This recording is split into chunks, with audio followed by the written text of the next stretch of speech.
15 seconds to airtime. This is the Skyhawks Sports Network. 10 seconds to airtime. This is the Skyhawks Sports Network.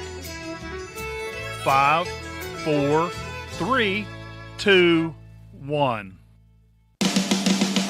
The following is an exclusive sports presentation on WZAC and the Skyhawks Sports Network.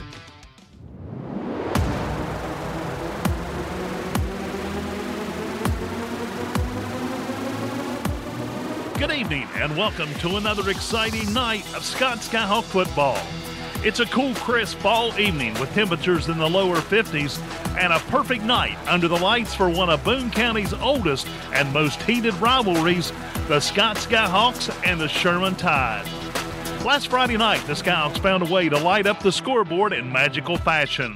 The 14th ranked team in Class A rolled into Madison ready to make a statement, and after falling behind by a single point late in the first quarter, the rest of the game belonged to the Skyhawks. They roared back with intensity, passion, and a spark this team's been waiting for all season.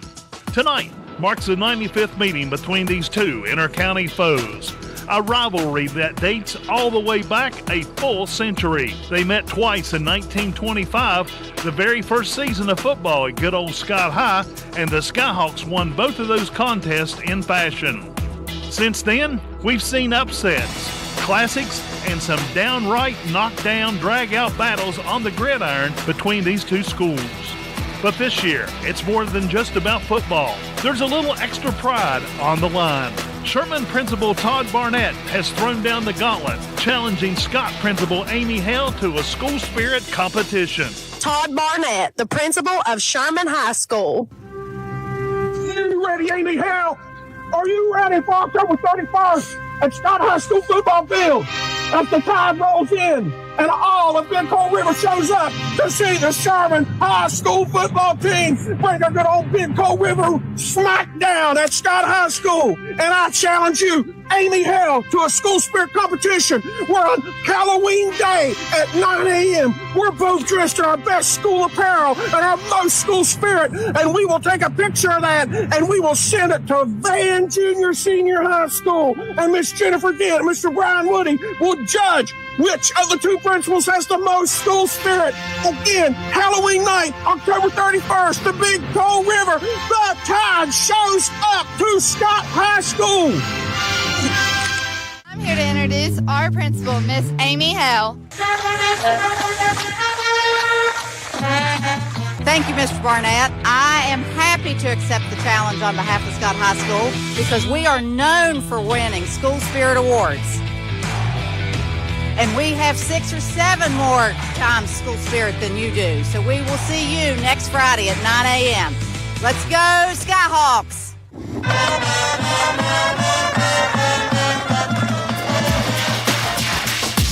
Meanwhile, the Sherman Tide has made waves across Class A football this fall.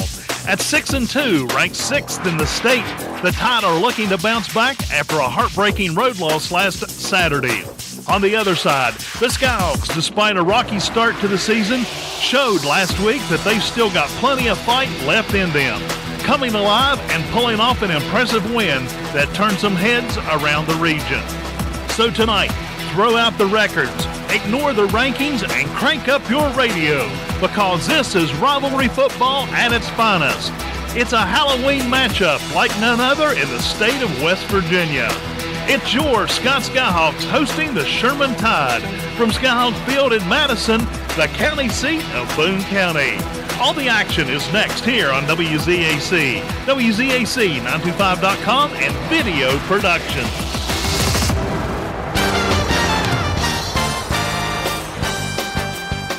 It's that time of year and time for another edition of Scott Skyhawk Football on WZAC and the Skyhawk Sports Network. Skyhawk Football is presented this season by Handley Funeral Home, serving the region since 1967. Stevens Auto Center. Come to Stevens for all the right reasons. Your local Allstate agent, Liz Underwood. You're in good hands with Allstate. Burnside Hardware, conveniently located in the heart of Danville. Your locally owned and operated McDonald's. McDonald's. I'm loving it. Farrell and Hill Insurance Agency, insuring our community for over 75 years. Boone Memorial Health, bringing medicine home. Miller Brothers Pharmacy, your locally owned and operated community pharmacy. Caldwell Insurance Agency. Let our family help protect your family. Barker's Hardware, shop where the local contractors shop. Thornhill Auto Group, home of the Motor Mile of Thornhill dealerships. Justin Brown Insurance Agency, your local State Farm insurance agent. And by People's Bank, working together, building success. And now let's go to the stadium for the People's Bank pregame show. Here is the voice of the Scott Skyhawks, Joe Linville. And welcome to Skyhawk Field. And tonight we have a revival of a rivalry. The Scott Skyhawks be taking on the Sherman Tide in an old-fashioned knockout, drag-out on the turf here at Skyhawk Field. I don't know. I hope I've got enough voice to get through this.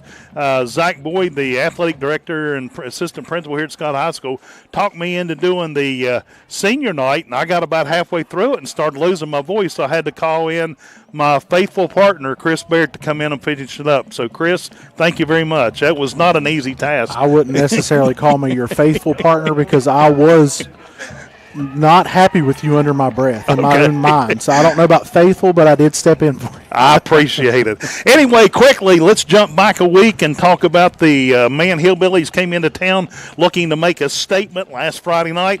They scored the first touchdown, but then Skyhawks came back in the second quarter and went up by 1-7-6, and that was a score at the half. But in the second half, it was all Skyhawks.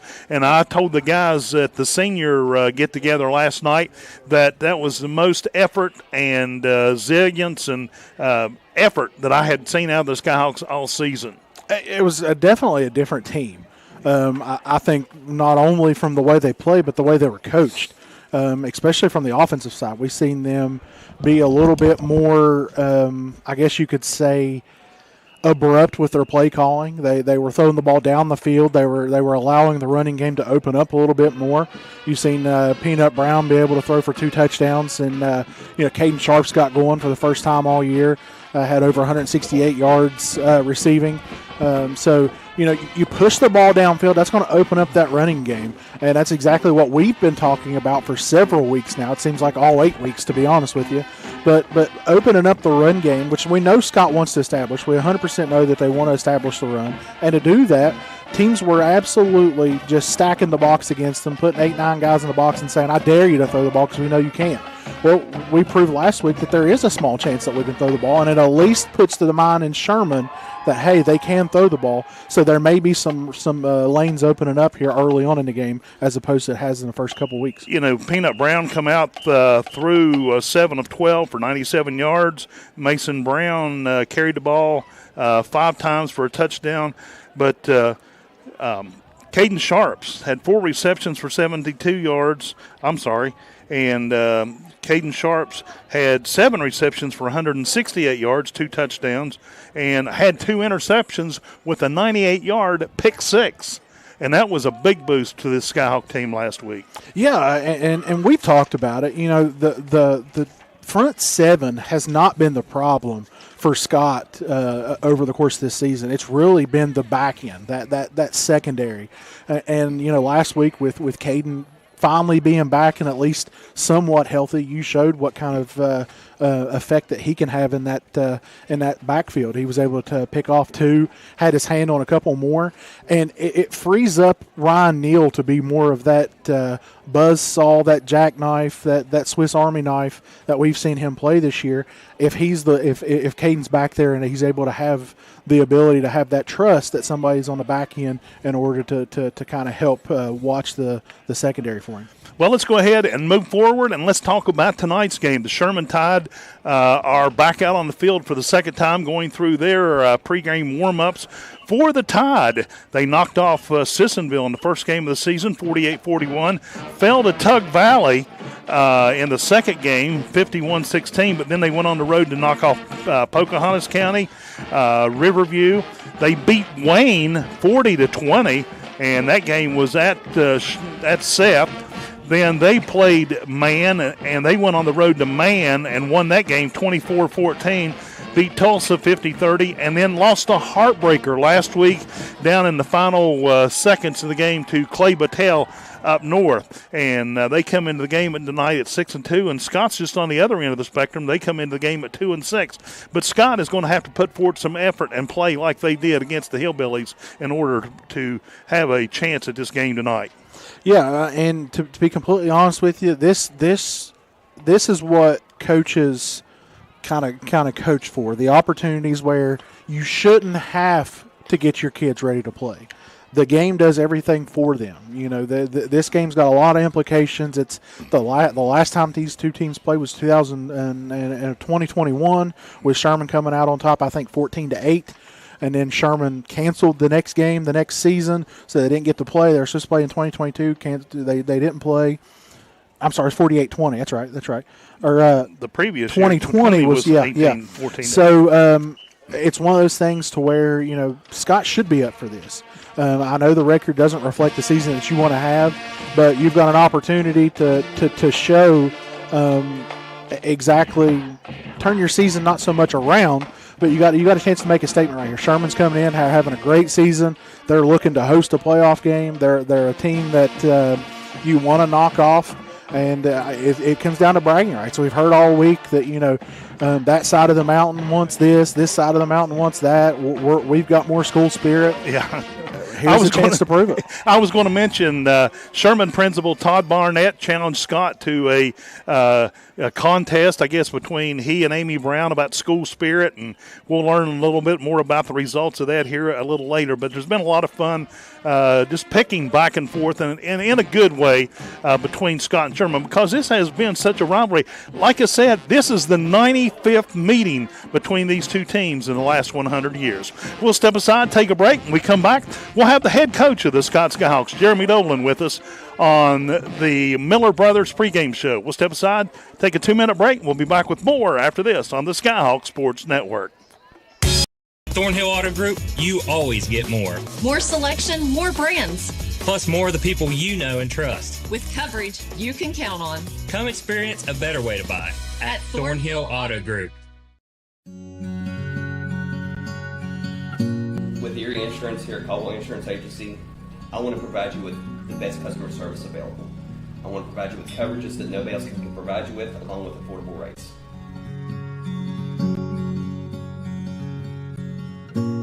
I promise you, when you come in this office, we will take better care of you than anybody else. Provide you with the best auto insurance, homeowners insurance, and life insurance. I want our family to be able to take care of your family, and I promise you we will be able to do that here at Caldwell Insurance Agency. Before you hit the hiking trails with your crew, make a quick stop at your local Little General convenience store. We've got the snacks, drinks, and gas to keep you going. Because every great hike starts with a little planning and a lot of snacks. We're proud to be part of your journey, rooted in West Virginia and built for the road ahead. Little General Stores. Fuel your adventure the West Virginia way. You have a goal. You know what you want. Start with us, New River Community and Technical College, your community college. Take classes online or in a classroom in Beaver, Lewisburg, Summersville, or Princeton, or step outside the classroom in one of our technical or health programs. Find flexible and affordable options to help you reach your goal. It's closer than you think when you start with us, New River Community and Technical College. Apply today.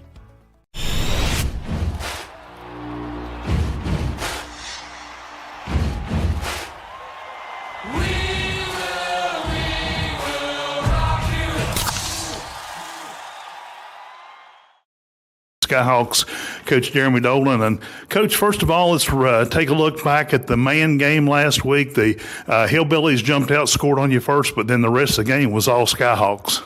Yeah, and, I was really proud of the boys. I think for the first time all season, we actually put together a complete team victory. I thought we played really good in all three aspects of the game, special teams and offense and defense. We're all clicking. So, I told the boys after the game that, one of the things that I seen, Friday night was the things that I thought we'd see most of the year. But they sold out for one another. They played for one another, and the effort was there all night long, and they executed. And so it was a good victory for us. We needed it. When Mason scored that first touchdown and then Breelove come on, kick the extra point, it was just like when you guys went up that by 1 point, you could just see the exhilarance and the energy come out of those guys. They just all across both the offense and defense, just a lot of effort. Yeah, when you haven't been able to put the ball across the goal line for a couple of games.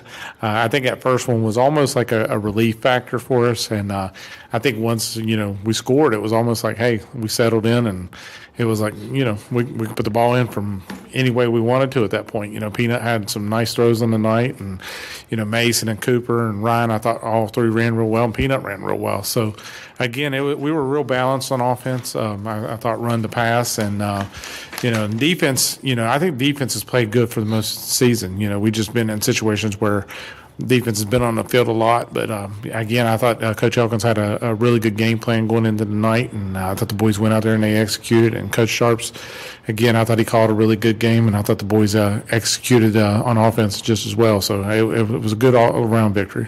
I was going to say you had Peanut Brown was 13 of 19 for 208 yards, 2 touchdowns, and he also had 9 carries for 85 yards and a touchdown. So not bad for the quarterback. And then Caden Sharps had 7 receptions for 168 yards, 2 touchdowns, and he had 2 interceptions for 113 yards, and one of them was a pick six 98-yard return. So effort all across the field on offense and defense. Yeah, I think Peanut, it was only his third start. I think you started seeing him settle in, and Peanut actually improvised and did a couple things out there at times where we kind of just gave him a little bit of freedom to do what he felt he wanted and or what was there. And one of them was the touchdown run that he had.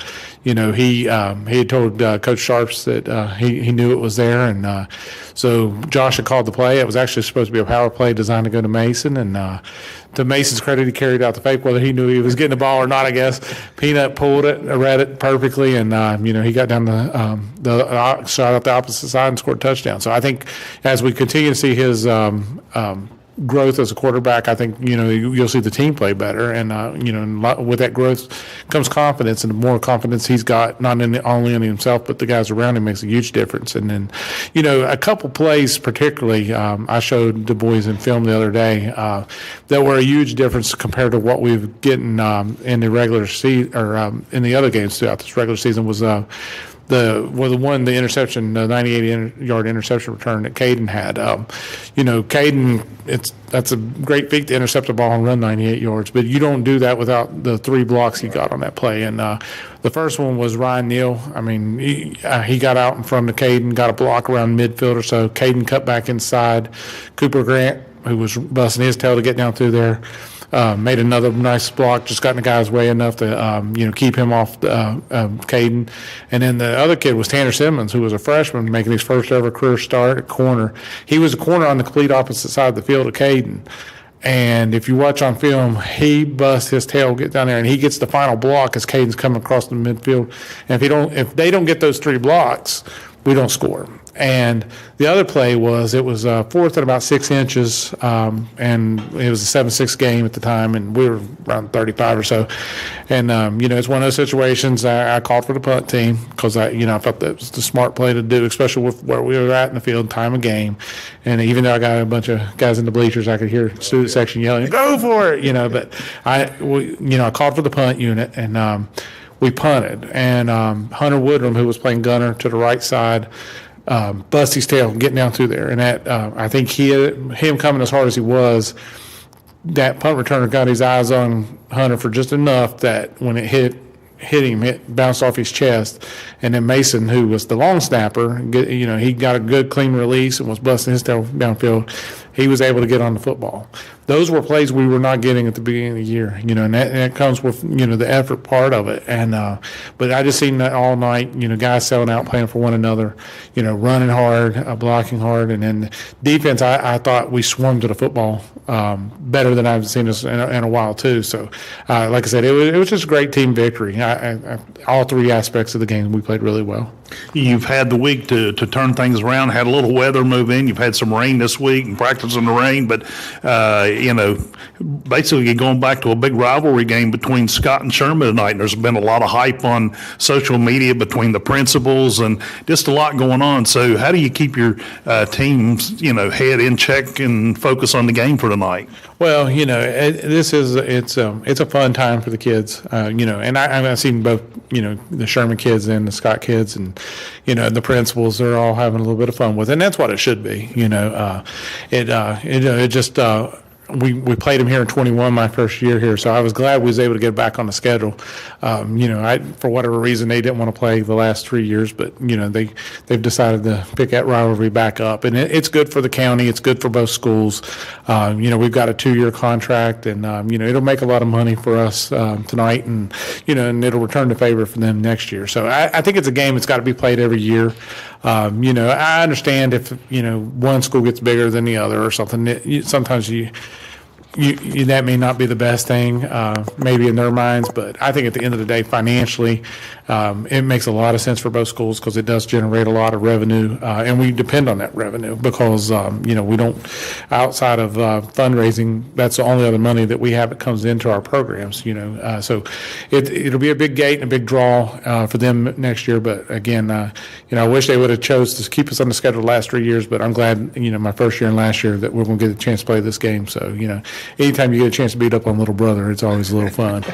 Sherman comes into the game 6-2, lost a heartbreaker to Clay Battelle last week, right at the end of the game. But how do you feel like you match up with the Tide?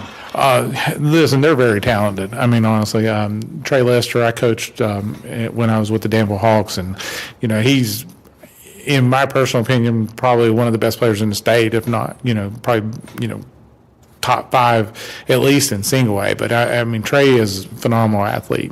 Polly, the quarterback's pretty good. Dawson Green's another kid that I coached in midget league. Hard runner. They're really good at skills positions. So I know we've got some skills guys, and I think we'll match up okay with them. I think up front, I'm hoping that we're a little bit better than them. They have some big boys up there. I think our line and stuff the last couple of weeks has gotten better. Some of the competition that we've played, our record doesn't always show up, but through the competition that we've played and faced, I think it has made us a lot better. So I think overall, I think it's going to be a good matchup. I don't have no doubt that if we come out and we play like we did against Man, that we could leave here tonight with a victory. How was the Skyhawks injury-wise? You get banged up, especially at this point in the season. Well, I mean, given that it's week 9, I don't have but one kid that's out with a head injury, but he was a special teams player. He's a younger player that plays more JV, but we got a couple of varsity guys that are nicked up and stuff, and so we're having to limit them a little bit in practice. Drake Daniels, who's another freshman that's played really well, he got a little nicked up in the game last week, and then, Jaden Smith, who didn't play last week because he injured his knee, he's probably a kind of a game time decision for tonight. But the guys that stepped in, Charlie Ball and Cooper Grant and them that filled in for him on offense and defense, they had, and Mason Brown too. We played Mason at linebacker last week when Jaden got hurt. They all stepped up and played well. So I'm hoping that we'll have Jaden Smith and Jaden Brown both available tonight. But we've limited them in practice this week. So and as well as Drake. So, but I think most of them will be a game time decision, and we'll kind of feel out what the need is. We thought the same thing with Ryan Neal last week, and Ryan Neal went out and had one of the best games that he's had all year. And again, he didn't score a touchdown, but about 3 touchdowns that we did have, Ryan had key blocks on them. So, and those are the things we're looking to get from guys. Coach, got to ask you one question, or a final question, actually. It's going to be your final game as a head coach at Skyhawk Field. Any emotion? Yeah, I mean, I'd be lying if it wasn't. I guess right after probably the Roan game, it started setting in. I knew we was coming back for 2 here, and then, got one to go to Williamstown, and My mom's only been able to make it to one game this year, so she's planning on being here tonight. So that alone's emotional for me. But all right, Coach, thank you very much. We'll actually catch up with Coach at halftime tonight, talking about the senior players here at Sky High. We'll be back with more of our People's Bank pregame show. We've been talking to the head coach of the Scott Skyhawks, Jeremy Dolan. We'll be back with more Black and Gold football after this break on the Skyhawk Sports Network. Health began as a small clinic with a simple yet powerful purpose: to care for our neighbors right here at home. From the very beginning, it was about people showing up for each other, building trust, and staying connected. Today, Access Health is serving thousands across southern West Virginia. But what makes us different isn't just the care we provide, it's who provides it. Our team was born here, trained here, and lives here. This is what community looks like. This is Access Health, by the community, for the community, always. With your insurance here at Caldwell Insurance Agency, I want to provide you with the best customer service available. I want to provide you with coverages that nobody else can provide you with, along with affordable rates.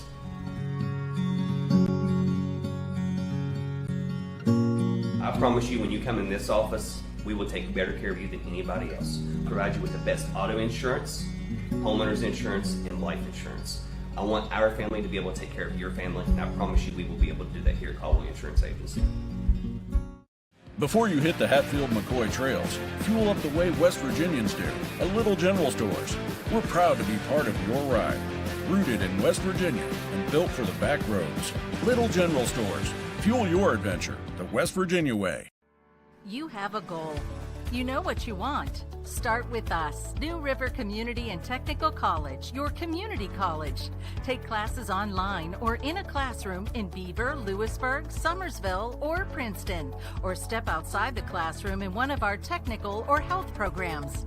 Find flexible and affordable options to help you reach your goal. It's closer than you think when you start with us, New River Community and Technical College. Apply today. At Thornhill Auto Group, you always get more. More selection, more brands. Plus more of the people you know and trust. With coverage you can count on. Come experience a better way to buy at Thornhill Auto Group.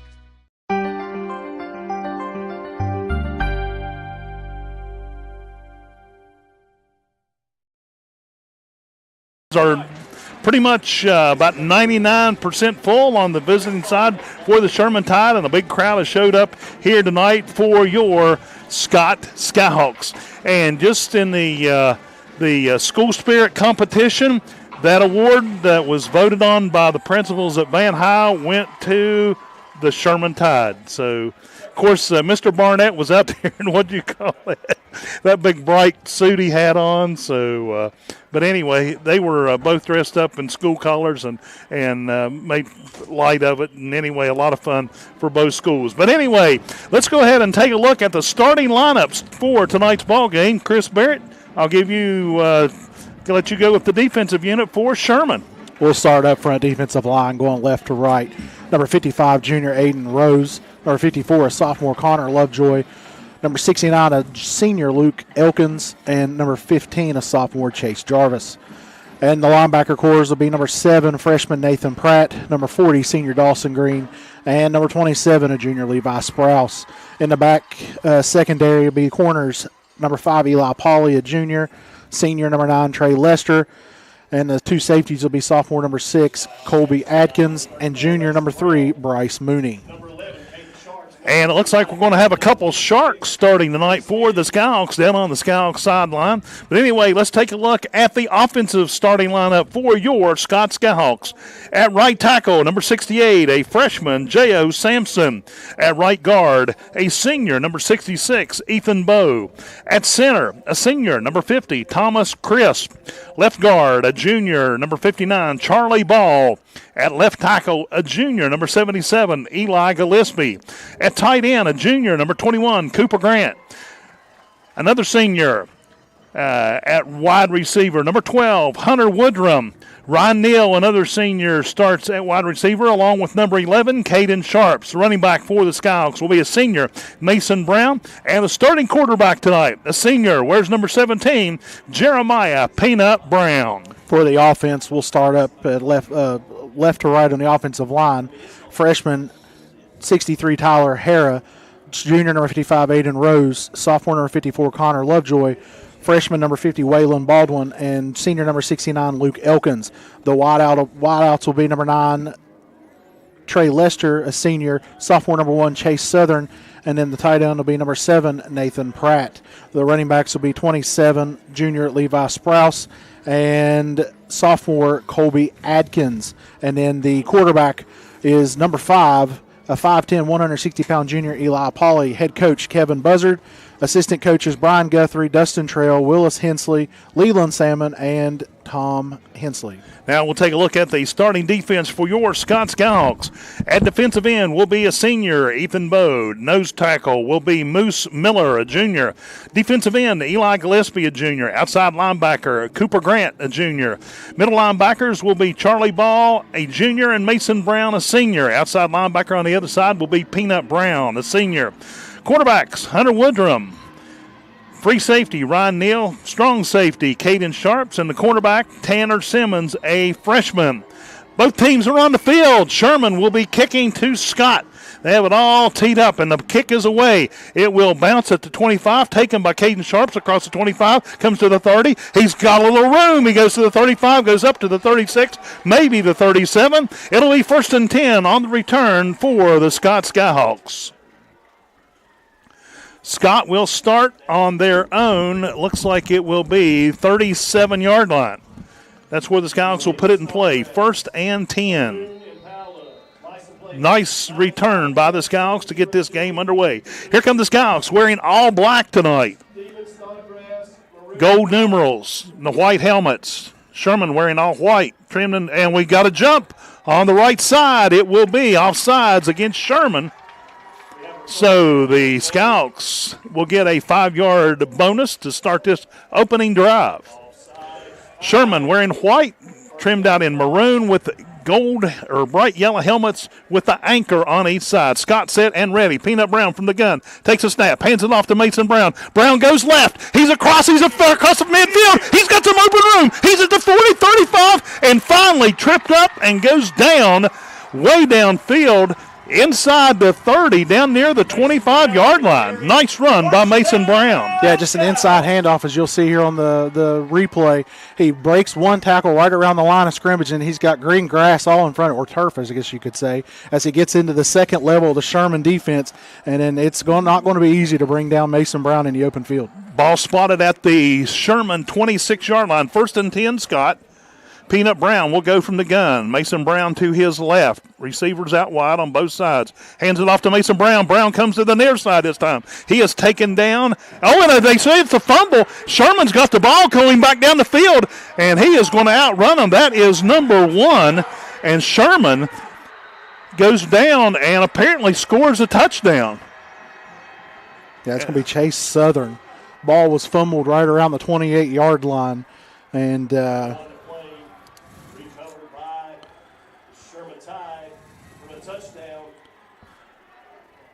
11:31 showing on the first quarter clock, and the Sherman Tide gets a big break on a fumble recovery. And how many yards did you say, or where did they? It's going to be a 72-yard. Wow. What a break for the Tide. Merry Christmas. Happy New Year. That's kind of what happened to Scott in the man game last week, but unfortunately, they're going for 2 this time. They'll line up 4 receivers to the right. Empty backfield. Quarterback stands in the gun, drops back, wants to pass. He rolls right.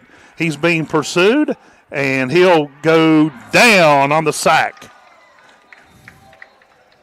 So the 2-point conversion fails, but Chase Southern picked up the play, and he's a speed demon. He just flat out ran every member of the Scott offensive unit back down the field for the touchdown.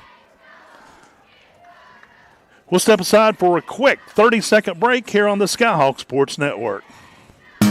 Looking for top quality tools and supplies? Head over to Barker's Hardware. With Erie Insurance here at Caldwell Insurance Agency, I want to provide you with the best customer service available. I want to provide you with coverages that nobody else can provide you with, along with affordable rates.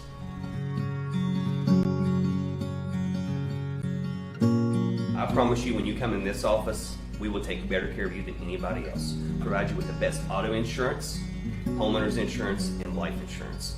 I want our family to be able to take care of your family, and I promise you we will be able to do that here at Caldwell Insurance Agency. A big break for the Sherman Tide as Mason Brown fumbles the ball on the carry, and they pick it up, run it back 72 yards by Chase Southern and go on the board first. And Sherman jumps out to a 6-0 lead. The kick, a spiraling kick. It is taken by Hunter Woodrum at the 20, across the 25, goes up the other side of the field. He will come down around the 33, 34-yard line of the Skyhawks. Yeah, that last drive for Scott just kind of sums up the kind of year that Scott has had. You get a big play there, first play of the game after a defensive penalty, and then just lose the ball, and then next thing you know, you're in chase mode on offense there. 1st and 10, Scott. They'll spot the ball at the Scott 34. Twin receivers out to the near side. Brown from the gun. Brown takes it, drops back, wants to pass, brings the pass to the... It was intended for Ryan Neal. Pass goes incomplete. 2nd down and 10 now for Scott. He had Hunter Woodrum down here in the flat. He ran a small curl route, and then you had Ryan Neal running a little bench route right out here, and it was kind of thrown in between the two. Ryan was able to get his hand up there and get a fingertip on it, but pass falls incomplete. 2nd 10, twin receivers coming to the near side. A flanker and a single running back. Peanut Brown from the gun. Takes a step, drops back, wants to pass, rolls left. He's being pursued. He is going down for a quarterback sack. He hangs on to the football, but it's going to be a loss of 4 yards on the play. It'll be 3rd down 14 now for Scott. As you can see right here, Sherman just gets a really good rush around that right side, and it's number 72 for Sherman, which is Elijah Saunders, was able to get in there and get to Peanut Brown to drag him down for a 4-yard loss. Skyhawks got 20 seconds on the play clock. Here they come.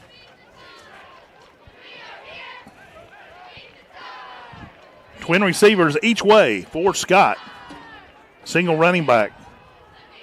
Brown takes a step, drops back, wants to pass. Being pursued, throws the pass. It is complete, and it's going to be short. Caught. Catching the pass is Caden Sharps, but Scott is going to be short by about 7 yards. It's going to be 4th down and 7. Ball moves up to the Scott 37-yard line. Yeah, it looks like they're going to bring in the punting unit, as you said, Joe. 4th and 7 here. Try to give Ryan Neal an opportunity to kind of flip field position right here. Back deep for Sherman. Looks like Kobe Adkin. Snap back, and the kick is a high end-over-end kick. He is going to fair catch it at the 28-yard line. And that's where Sherman will put it in play for the first time tonight on their opening drive. They scored a touchdown on Scott's opening drive on the second play. Scott fumbled the ball, and they picked it up and ran it back for a touchdown. Yeah, it's going to be interesting to see how Scott responds right here. You're punched in the mouth early with the costly fumble and the defensive touchdown, and then you go a 3 and out. And then now you're staring at a potential 2-touchdown deficit if you can't make a stop here. Sherman says single wideouts each way. Quarterback from the gun hands it off to number 40. He is caught in the backfield. On the carry for the Tide is Dawson Green. And waiting on the spot. No gain on the play. He gets back to the line of scrimmage. 2nd and 10 for the Tide.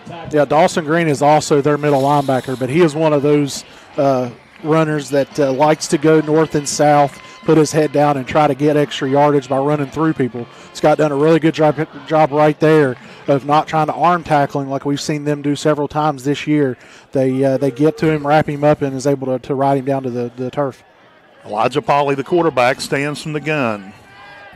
Single running back. He drops back, wants to pass. Looking, rolls right, and he throws it away.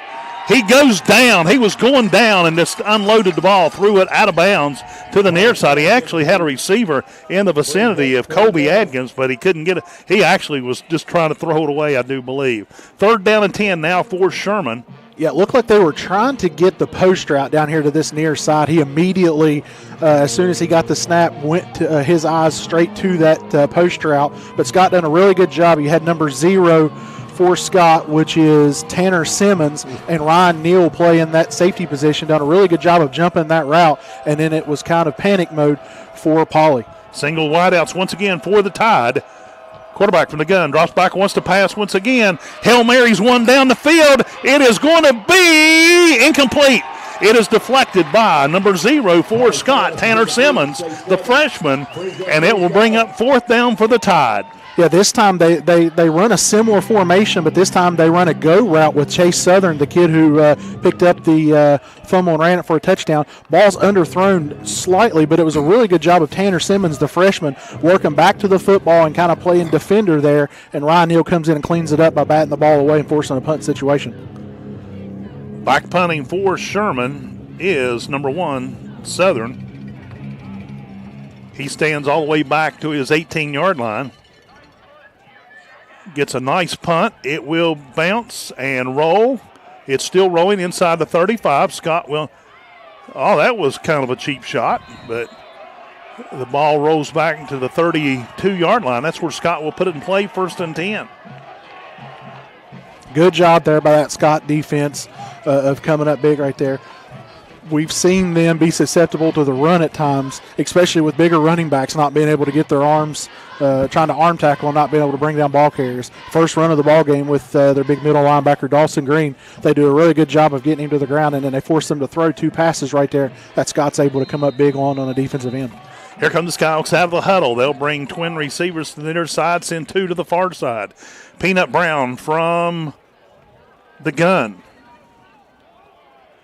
Ryan Neal goes in motion, hands it off to Grant Cooper, and he comes up across the 35. He'll pick up 4, maybe 5 yards on the play. Cooper Grant on the carry, 5 yards on the play. Gain of 5, 2nd and 5 for Scott. Yeah, this time they put the fullback, Cooper Grant, in that running back position, put Mason Brown out wide into the slot. And we've seen that. Teams, whenever they don't see Mason Brown in the backfield, they kind of, running lanes kind of open up, and this time Cooper Grant's able to do a really good job of picking his way through the offensive line and getting 5 yards. This time we send 3 receivers to the far side, single wide out to the near side. Brown from the gun takes it, hands it off once again to Cooper Grant, and he goes nowhere. He is caught back there immediately by number 27 for Sherman. That is Levi Sprouse. Yeah, Levi Sprouse is playing that outside linebacker position or the bandit position where his job is to get to the backfield, especially when he receives that handoff. He's the read guy, and he just comes straight down the offensive line, and he's able to bring down Cooper Grant, meet him at the spot, and bring him down for no gain. Same formation for Scott. 3 to the far side, single wide out to the near side. Peanut Brown takes it, hands it off to, quarterback keeper, and they catch him, and once again it's Sprouse making the tackle. He throws Peanut Brown down at the 30 for a 2-yard, or actually a 7-yard loss. Actually, they're going to give him forward motion. It'll be a loss of 4. Yeah, again, we just see number 27 for Sherman, which is Sprouse. He's just able to get up the field quick, and he doesn't do does a fantastic job of reading the handoff, doesn't fall for it, and then he follows Peanut Brown right to the spot. He's able to bring him down. Ryan Neal back to punt, standing back at his own 20. Low snap, gives Scott plenty of time, delays the punt, gets it downfield. It will bounce at the 35, rolls in the direction for the Skyhawks inside the 30 down to around the 27, 28-yard line, and that's where the Tide will put it in play. Yeah, Ryan Neal's been such a weapon this year. That's back-to-back punts that he's able to place at the 28-yard line. This one, 39 yards, and the last one was 35 yards. And for people who don't know, for a high school kicker, punter, that's very good numbers, and we've seen him do it all year. 6:37 showing on a first quarter clock. Skyhawks trail Sherman 6-0. Sherman will bring twin receivers to the near side. Quarterback goes from the gun. Takes it, hands it off to that big running. Oh, they running. They catch him in the backfield, and they take him backwards. That is Dawson Green on the carry, and they're giving forward motion. Man, they give him a nice, generous spot. A loss of a yard. But they took him backwards quick, and he is down. No, that was the replay. I'm sorry. Yeah, Scott's just doing a really good job of getting a good push up front. We've seen it even on the two pass plays. They were getting pressure through the middle of the offensive line. Now you send twin receivers to the far side. Quarterback drops back, throws a pass quickly across the field. It is caught. He's up to the line of scrimmage. Oh, and he took a heck of a tumble to the ground by a Scott defender over there. Was that Cooper Grant?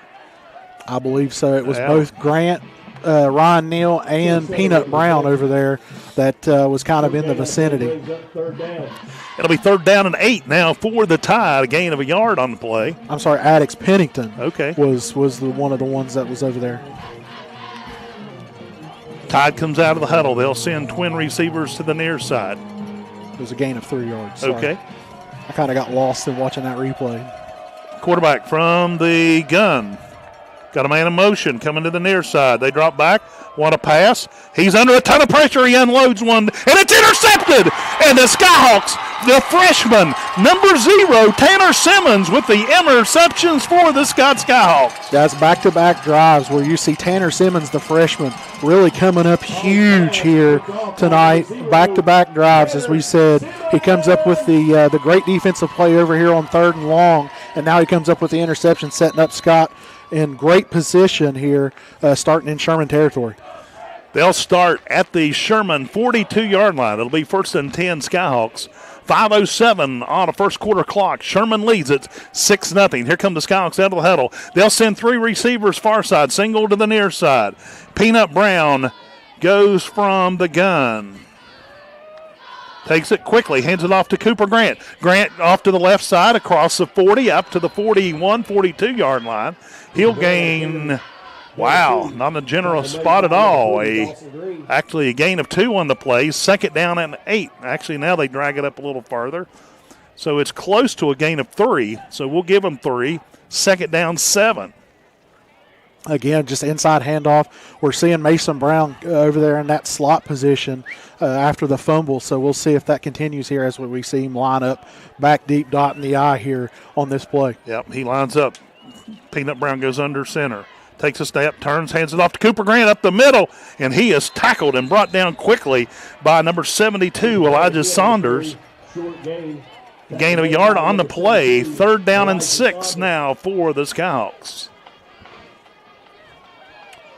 Especially here on 3rd down, you got to get a body on 27. Levi Sprouse for Sherman. He's had way too easy of a job of being able to get into the backfield coming from that Sam position coming down the offensive line. Twin receivers go each way this time. Peanut Brown from the gun. Brown drops back, looking to pass. Fires a pass to the near side, overthrows his target intended for Ryan Neal. He just flat out overthrew Neal, and that'll bring up 4th down for Scott. Yeah, that time Scott done a really good job. It was the running back, Cooper Grant, does a good job of finding Sprouse. He steps up at the last second and gets in front of Sprouse, but Peanut Brown just not able to find Ryan Neal on that little out route, which if caught, he would have at least been close to that 1st down, if not picking it up. Ryan Neal was triple teamed over here. Scott going for it on 4th down. They'll send twin receivers each way. Peanut Brown from the gun, drops back, looking, fires one downfield, and it's going to be intercepted. And they're going to stop Sherman at the 1-yard line. That's probably better than the punt, other than the turnover mark going against you. Intercepted by number 6, Kobe. Man, they spotted that up near the 3. They actually tackled him right in front of the goal. Bad spot. I just watched it on the replay. The knees hit back inside the 2. But we'll take it.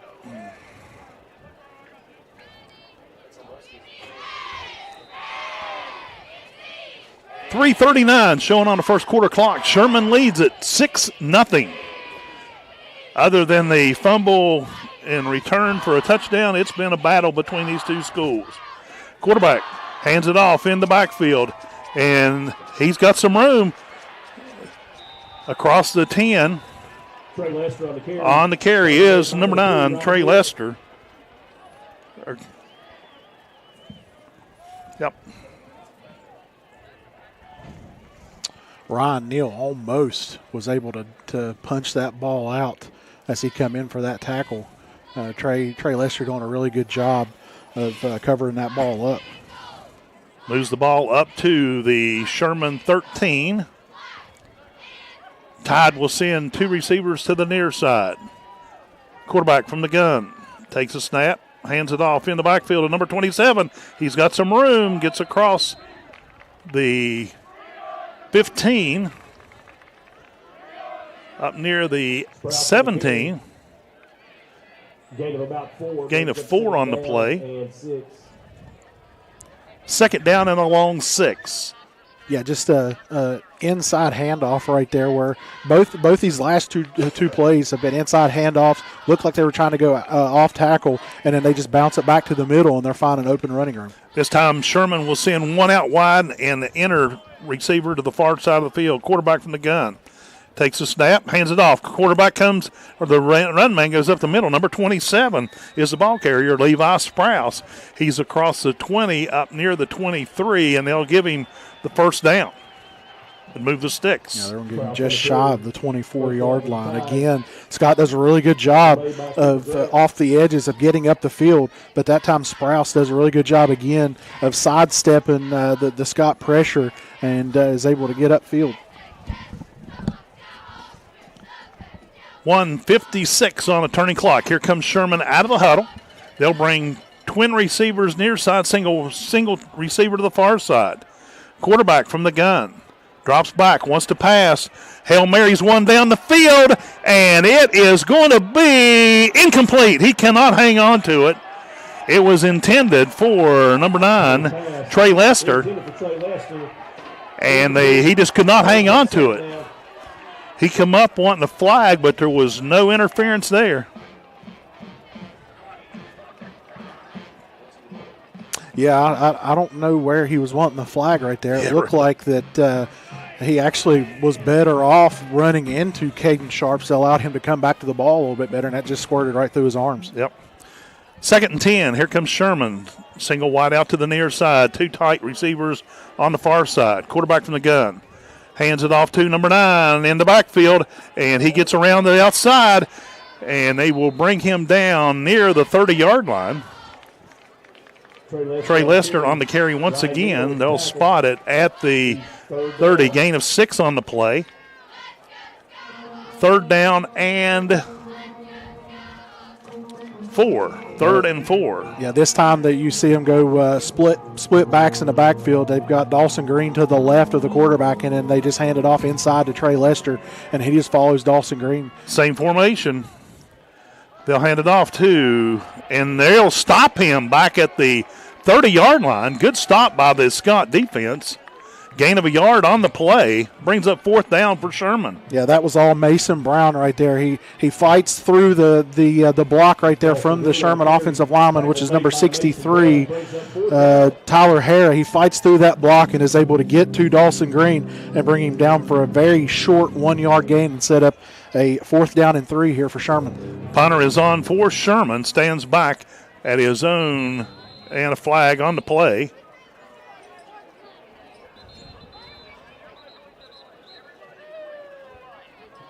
Waiting on the officials.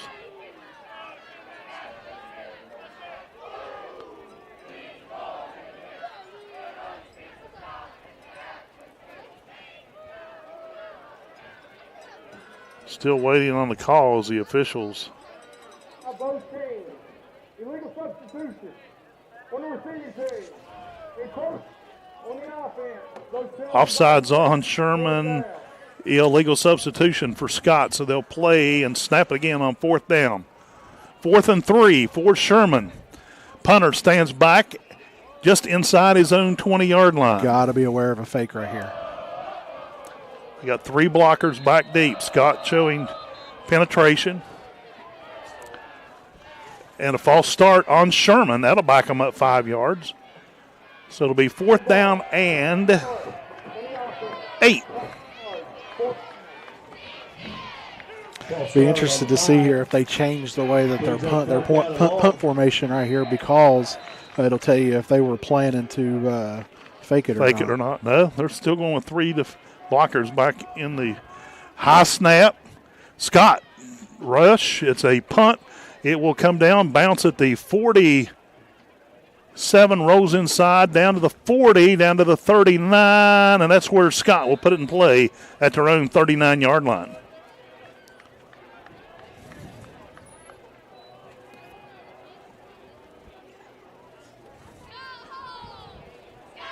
As we mentioned, Sherman wearing all white with Sherman in maroon across the chest, maroon numbers.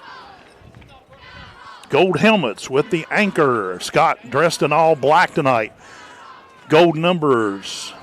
Hawks in gold across the chest and the traditional Scott helmet. Here comes a receiver to the near side. That'll be Hunter Woodrum. Twin receivers to the far side. Ryan Neal comes in motion. What in the world was that? He threw a pass.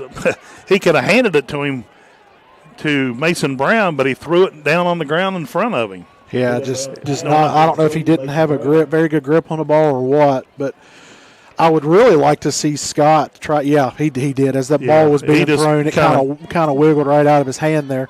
But I would really like to see Scott try to utilize the RPO game right here, because Sherman is biting so much on the run game that you could easily sneak a tight end or Cooper Grant up in that little flanker position. You could sneak him right out of the backfield in the seam and probably hit that for about a 10, 15-yard gain.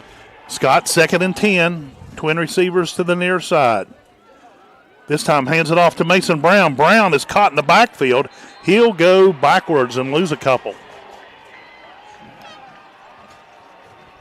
Loss of a yard on the play. 3rd down and 11 now for Scott. And that will be the end of the first quarter of play. The score, the Sherman Tide 6, the Scott Skyhawks 0. We'll be back with more in the second half, or the second quarter, after this break on WZAC, WZAC925.com, and Video Productions.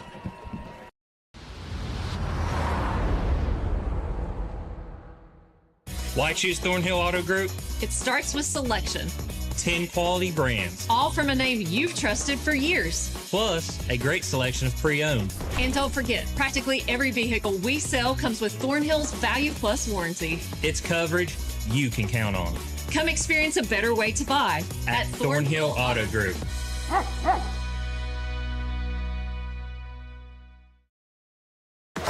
What we do here is more than just a job. We make a lasting impact every day. The architecture, engineering, and field services professionals at Thrasher are providing the know-how to make projects successful. Whether you're just starting out or looking to advance, you'll find career paths that align with your goals and a company that's committed to your growth. At Thrasher, it's more than just another day on the job. It's the foundation for a better tomorrow. Motor Mile. See Thornhill for complete details. Stand by for more exciting action from the Scott Skyhawks on the Skyhawks Sports Network. 1 quarter in the books. Sherman leads the Skyhawks by a score of 6-0, and that was on a fumble by the Skyhawks. Chase Southern picked it up and ran it 72 yards for the lone Sherman touchdown. Skyhawks have the ball. 3rd down and 11. The ball is spotted at the Scott 38-yard line. Twin receivers far side, single wide out to the near side. Peanut Brown got Ryan Neal coming in motion. Brown drops back, and he goes down. They get him from behind. And was there a flag? I don't see a flag, but people are reacting. I know, like there was a penalty. Looking all over the field trying to spot something. Apparently there was a flag thrown. Receiver talking to the umpire at midfield. Currently, the ball is spotted at the 34-yard line. Personal foul, unnecessary roughness against Sherman. And that will move the ball 15 yards and an automatic first down for the Skyhawks. So that will keep their drive alive here in the beginning of the second quarter.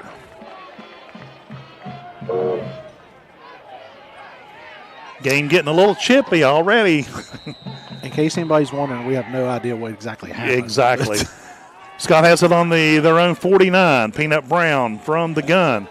Mason Brown goes in motion. Drops back. And it's caught by Caden Sharps. He's at the 40 inside, taken down at the 38-yard line. That will be enough for a Scott first down. Yeah, quick pass game right there. Caden Sharps just kind of runs a little stop route. It looks like it's going to be a slant, and then this hits him in stride, and he's able to get upfield, get inside of Sherman territory, down inside the 40 to the 38-yard line, pickup of about 11 on the play. Quick huddle. Skyhawks come out to the near side. They'll bring twin receivers to the near side. Peanut Brown from the gun drops back. Fires a pass again. It is caught once again, this time again by Caden Sharps inside the 30, down at about the 29-yard line. That will be good for, well, he didn't get down as far as I thought he did. They're going to spot it at the 30, just inside the 32-yard line. Gain of 6 on the play. Second down and 4. Yeah, you're starting to see Scott have a lot of success with this quick passing game. Let's see if that continues or if they try to take a shot as they try to run Caden Sharps here off of a post. Send twin receivers far side. Brown from the gun. Takes a snap, drops back, rolls right. Hail Mary's one down the field. It is intercepted at the 10-yard line. They'll bring it back to the 15, and he's taken down. And Sherman will come up with another turnover. I'm not sure who Peanut was throwing the ball to right there. Caden was running a corner route. Well, he was throwing it. He was throwing it to Caden Sharps, but he threw it about 4 yards short. He was double teamed down there, and one of the Sherman defenders came back for the interception. Yeah, that ball you've got to wait until at least he makes his break to the outside, and that time he just didn't do it. He threw it before Caden even had a chance to know the ball was out, and then Caden couldn't find the ball, and plus he could not catch up to it. Peanut was under a lot of pressure as well, and I guess he was just trying to unload it. Twin receivers to the near side for Sherman. Drops, throws a pass. It is complete to Southern in the backfield. They'll take him down at the 16-yard line. No gain on the play. Actually, a loss of a yard on the play. Yeah, he was absolutely run down right there. Great effort play from Peanut Brown. He comes from that outside linebacker / defensive end position, and he makes that play and doesn't allow Southern to get upfield. Sherman huddles up. 20 seconds on the play clock as it continues to roll. Quarterback just now coming back into the huddle at 12 seconds. They may have trouble getting this one off. 9 seconds. Now they come out of the huddle. Twin receivers to the near side. They barely get it off. He's looking. Hail Marys it down the field. It is going to be thrown out of bounds. It was intended for Southern, but the ball was overthrown. It will be incomplete. Third down and 11. Yeah, I don't think that was on purpose. I think there was that what they do was they line 2 receivers out to this near side, and then they run what looks like go routes, and at the last second, Lester breaks off into a post, and that put Caden Sharps into a little bit of a bind where he had to make the decision to go with Lester on the post, and then that left one-on-one coverage out there on the outside with Southern on Tanner Simmons, the freshman, but ball just overthrown and out of bounds. Sherman goes twin receivers to the far side. Quarterback from the gun drops back, looking to pass. He's under attack. Oh, and it was blocked! Peanut Brown blocked the pass. One-handed, reached up, come in, and just shoved it down the quarterback's throat. And it rolls back through the end zone. Incomplete pass. Yeah, they're trying to set up a screenplay right here to number no, I think it's number 5 or number 6. Number 6, Colby Adkins, and Peanut Brown's just in the face of the quarterback and is able to get a hand up and deflect that pass. It's 4th down, punter on for the Tide once again. Stands inside the 5, back around the 3-yard line. Back deep for Sharp, or it will be Caden Sharps back deep at the 45. High snap. Scott didn't really put on a big rush. Sharps takes it at the 45. He's across the 40, goes around the outside, turns back inside, still on his feet at the 40, goes down inside the 35-yard line. Let's see where they spot it. Actually, the 25-yard line. So Scott will get excellent field position on the Caden Sharps return. They're going to spot it at the 26-yard line of Sherman. Sharps got over there. He got around number 40, and number 2 took him out of bounds where the ball is spotted. That was Luke Swims. Scott now has the ball. Receiver out wide to the far side. Ball on the far side hash mark.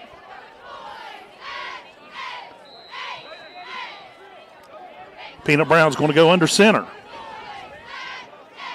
Takes, turns, hands off to the 3rd man through the line. Mason Brown, he hits head-on to head-on with number 40, Dawson Green. He'll go over and roll forward for a yard. Yeah, that time they run up in a strong formation. They put 2 fullbacks in front of Mason Brown, who's lined up in the backfield. And they're trying to run a little stretch play off tackle right here, but Sherman does a really good job of diagnosing it, and they get low and are able to get to the feet or to the legs of Mason Brown, bring him down for a short gain. Skyhawks have it 2nd and 9. They'll bring twin receivers near side, twin receivers far side. Peanut Brown goes back to the gun. Cooper Grant to his left, drops back, wants to pass, throws it over. It's complete to Ryan Neal. He'll go across inside the 20. They're going to spot it, looks like, at the 20. Gain of 5 on the play. Well, so it'll be 3rd down and 4, looks like. Third and 4.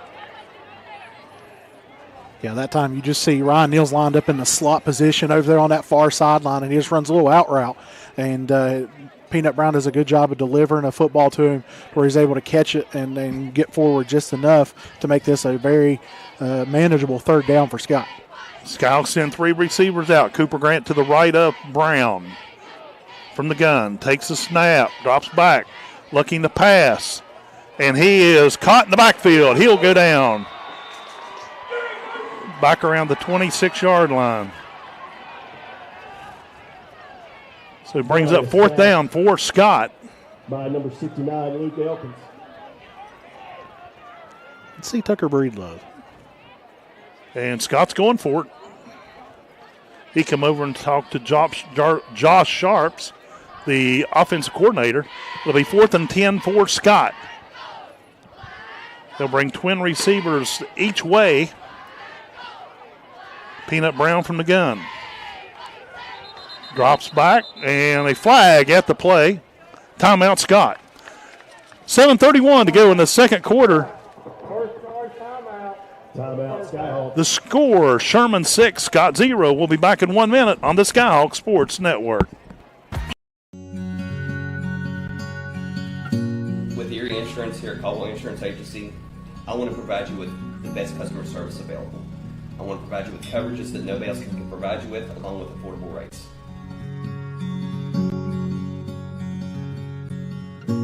I promise you, when you come in this office, we will take better care of you than anybody else. Provide you with the best auto insurance, homeowners insurance, and life insurance.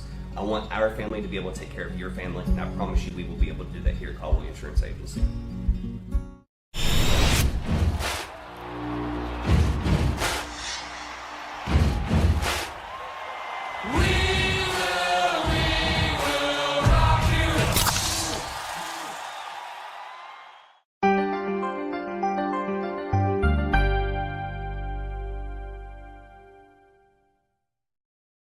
Visit me, Justin Brown, your neighborhood State Farm agent. WZAC-FM, Danville, Madison. 4th and 10 for Scott after the timeout. Peanut Brown from the gun. Twin receivers each side of the line for Scott. Brown takes a snap, drops back, looking. He Hail Marys one down the field, and it is deflected. It goes incomplete as the Scott receiver back there that was intended for Ryan Neal, and he was literally sandwiched in the end zone. Pass goes incomplete. Sherman takes over on downs. I would have really liked to have seen them give Tucker Breedlove a chance right there. I mean, Sherman's not been able to move the football. I mean, what do you lose if you miss it? 4th and 10's hard to pick up, especially with the night that Scott's had, with the season Scott's had on the offensive side of the football. You know, why not just try to get on the scoreboard right there? I'm with you on that one. 1st and 10, Sherman at the Sherman 26-yard line. Tide comes out of the huddle. They'll bring 3 twin receivers to the near side. Quarterback goes from the gun. Single running back. Hands off to number 27. He'll get some room, and he's still on his feet up across the 30, 35. Goes forward, picks up enough yardage for the touchdown. On the carry is Levi Sprouse for the Tide. Yeah, they just pull their guard right here, which is number 55 for Sherman, and that is Aiden Rose, and he has no way to block because there's a lane open that he doesn't even pick up a block until he's in the Scott second level. Tide will send twin receivers far side. Now they'll shift back in a little bit different position. Polly from the gun hands it off in the backfield, and he is caught back there by number 0 for the Skyhawks, Simmons, and then Cooper Grant comes in with the assist. No gain on the play. Actually, no gain on the play. 2nd and 10. Yeah, right now Tanner Simmons is trying to lock down his nomination for Scott Player of the Game here because he has made a difference early on in his first start of the season out here as a freshman. I believe he actually started last week. Just had to rain down on the parade, didn't you, Joe? I'm sorry. Sherman will bring receiver to the near side, twin receivers far side. Hands it off to the lone man in the backfield. He's got a little bit of room. It is Sprouse. They tried to arm tackle and let him go. There he's gone. He's at the 40, 30, and Caden Sharp's caught up with him at the 20, but they should have had him in the backfield right here. Scott trying that arm tackle stuff again and failed. Levi Sprouse on the carry. A big gain on the play for Sherman. Yeah, 43-yard gain for Sprouse. And he was touched about a yard deep in the backfield and then just kind of able to kind of shake himself free there. And when he gets into the second level, the only person that he had had the opportunity to run him down was Caden Sharps. 1st and 10 at the 19. Pauly will go from the gun. Sherman changes formation. Hands it off to Trey Lester. Lester comes around the outside. He gets around one Skyhawk, goes out of bounds. Black and gold defense going to have to step it up here just a little bit. They will spot the ball at the 15-yard line. Gain of 4 on the play. Pushed out of bounds by Charlie Ball. Sherman in the huddle. Plenty of time on the play clock. Here come the Tides. Twin receivers out to the near side. And a flanker. Now they'll change formation up a little bit. Pauly from the gun. Hands it off to Trey Lester. Lester goes left. And they left a big hole for him. He gets down near the 11-yard line. Gain of about 3 more. It's going to be 3rd down and 8. Or 3rd and 2, I'm sorry. Gain of 4 on the play. Game clock stopped at 5:20 to go here in the first half. Sherman leads it 6-0, and now the Tide in the red zone, knocking on the door once again. Here comes Sherman.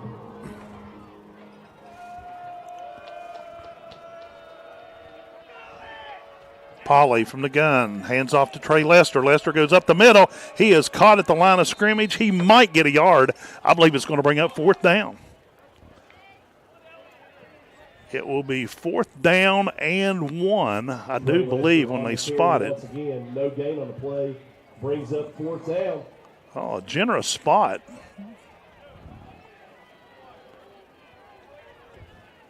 Let's make some noise, Skyhawks.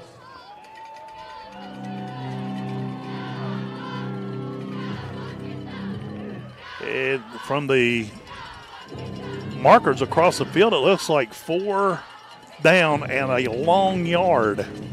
I believe Sherman's going to have to take a timeout right here. Yep. Yeah, they are going to have to take one. 4:16 to go in the first half. Sherman calls a timeout. They lead at 6-0 here on the Skyhawks Sports Network. Before you hit the Hatfield-McCoy trails, fuel up the way West Virginians do at Little General Stores. We're proud to be part of your ride. Rooted in West Virginia and built for the back roads. Little General Stores. Fuel your adventure the West Virginia way. At Thornhill Auto Group, you always get more. More selection, more brands. Plus more of the people you know and trust. With coverage you can count on. Come experience a better way to buy at Thornhill Auto Group. It's the saucy summer of barbecue at Tudor's. Tender pulled pork, smothered in 3 delicious new sauces. Sweet teriyaki, savory and thick. Carolina Gold, tangy and bold. Honey sriracha, hot and spicy. Topped with our creamy coleslaw. Sweet teriyaki, Carolina Gold, honey sriracha.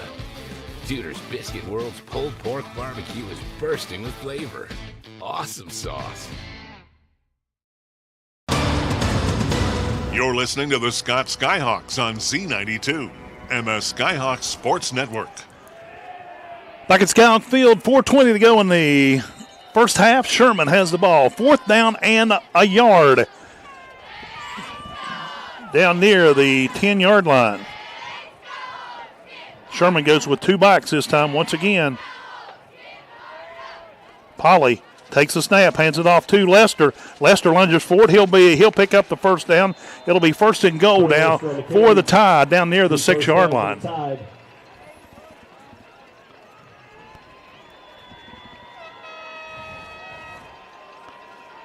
Yeah, this time that play right there was made by the guard, Aiden Ross. He's lined up on the left guard this time, pulled over towards the right, and just picked up the one block that was able to spring Lester for the first down right there.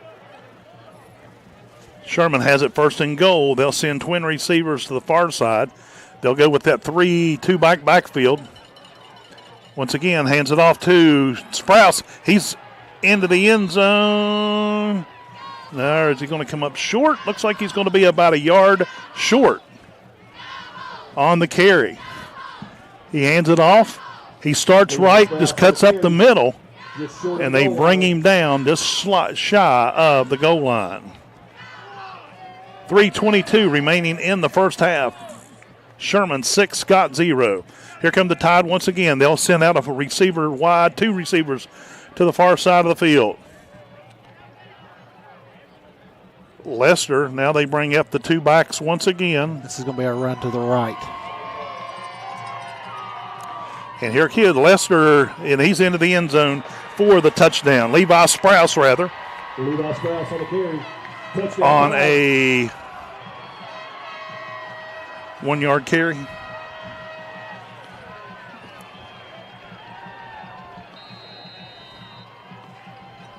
.258 on the second quarter clock, and Sherman jumps out to a 12-0 lead.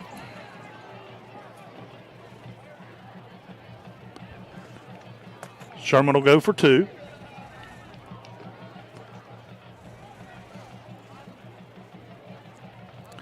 Sherman ranked number 6 in Class Single A. And now they call a timeout. 2:58 remains in the first half. Sherman 12, Scott 0 will step aside for a quick timeout here on the Skyhawk Sports Network.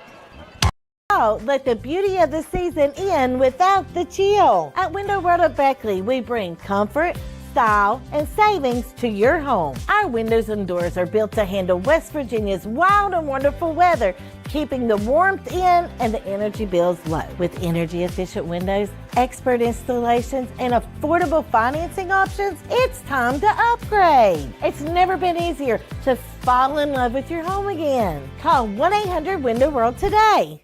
At Thornhill Auto Group, you always get more. More selection, more brands. Plus more of the people you know and trust. With coverage you can count on. Come experience a better way to buy at Thornhill Auto Group.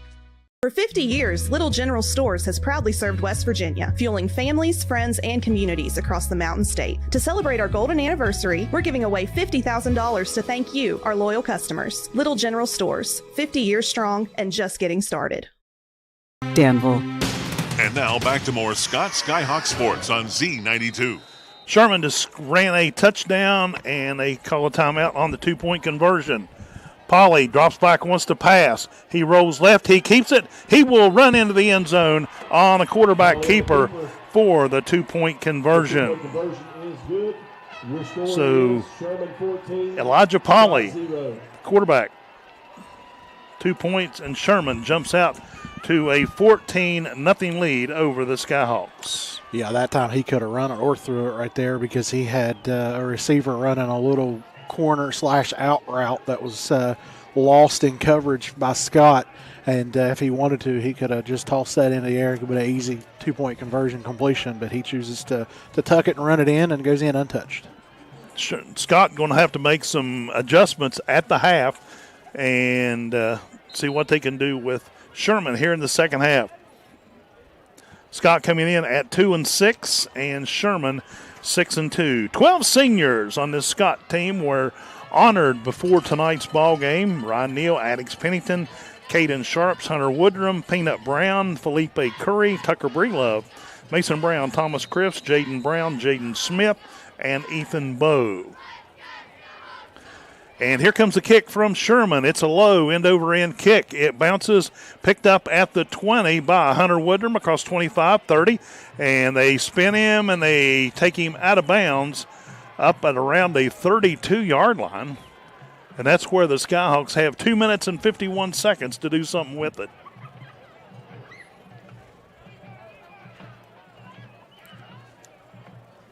It'll be on the far side hash mark at the 33. Scott huddles up. Plenty of time on the play clock. Here come the black and gold. Twin receivers coming to the near side. Peanut Brown from the gun. Ryan Neal comes in motion to the near side. Brown wants to throw, and it is low and short, intended for Caden Sharps. Yeah, they're trying to run a little flood concept right here. They've got two receivers to the near side, bring Ryan Neal in motion.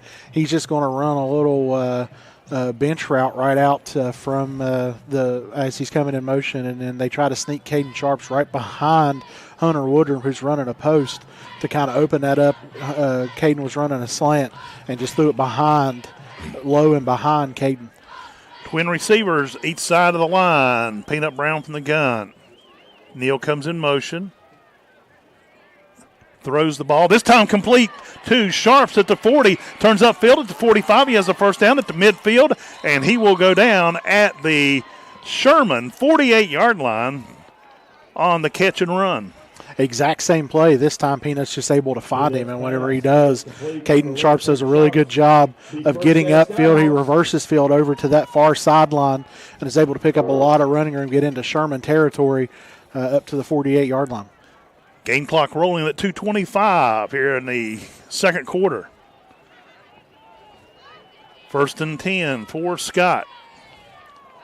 Brown from the gun calls the numbers. Neal comes in motion once again. And a quarterback keeper to the near side. Trying to get around to the outside. He does to the 45. Goes down at the 42. And a nice little run on the quarterback keeper by Peanut Brown. Yeah, he's going to get down to the 42, pick up 6 yards on the play. But it's a quarterback power from the get-go. Bring Ryan Neal in motion again, much like they've had most of this game from that far slot position. And then upon accepting the snap, Peanut Brown just tucks right behind him and takes around to this near side. Woodrum and Neal line up to the receiver's far side. Got two receivers to the near side. Brown from the gun. Near side hash mark. Mason Brown goes in motion. Oh, and it's thrown through the hands of Caden Sharps. Down at the 40, had a little bit of room. He just could not hang on to it.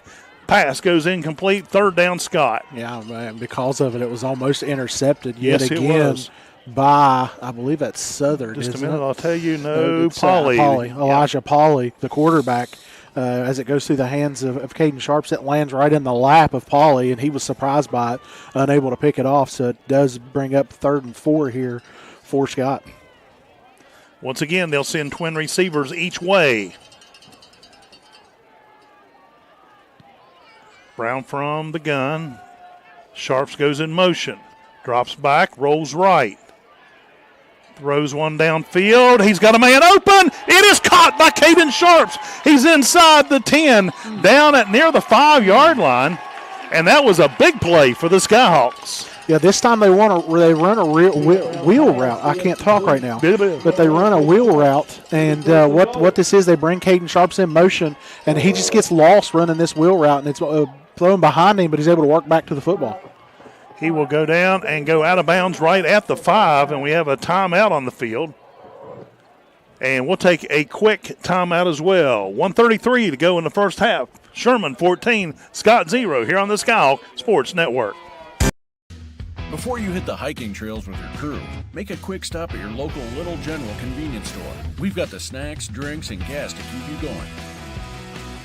Because every great hike starts with a little planning and a lot of snacks. We're proud to be part of your journey, rooted in West Virginia and built for the road ahead. Little General Stores. Fuel your adventure the West Virginia way.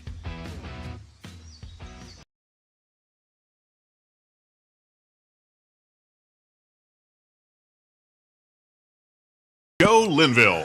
Skyhawks take a timeout with the ball. They had the ball 1st and 10, or 1st and 5. 1st and goal at the 5. I'll get it out here in a minute. 1:33 on the clock. Skyhawks knocking on the door of the end zone. They'll have a receiver out wide to the near side. Peanut Brown goes from the gun. Neal comes in motion. Quarterback keeper comes to the near side. He's into the end zone. Touchdown, Scott. A 5-yard run by Peanut Brown on a quarterback keeper. And if there was ever a need for a Scott touchdown this season, it was right there because Sherman gets the ball coming out of halftime. So right now, if Scott can come up with the stop here just before going into the break, Scott's got a little momentum as they go into the locker room to try to figure things out for this second half.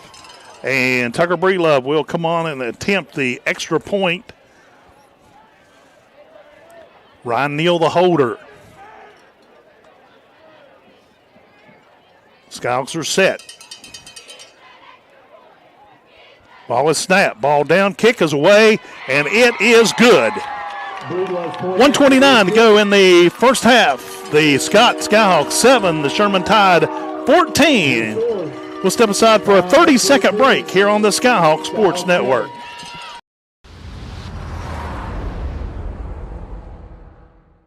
Why choose Thornhill Auto Group? It starts with selection. 10 quality brands. All from a name you've trusted for years. Plus, a great selection of pre-owned. And don't forget, practically every vehicle we sell comes with Thornhill's Value Plus warranty. It's coverage you can count on. Come experience a better way to buy at Thornhill Auto Group.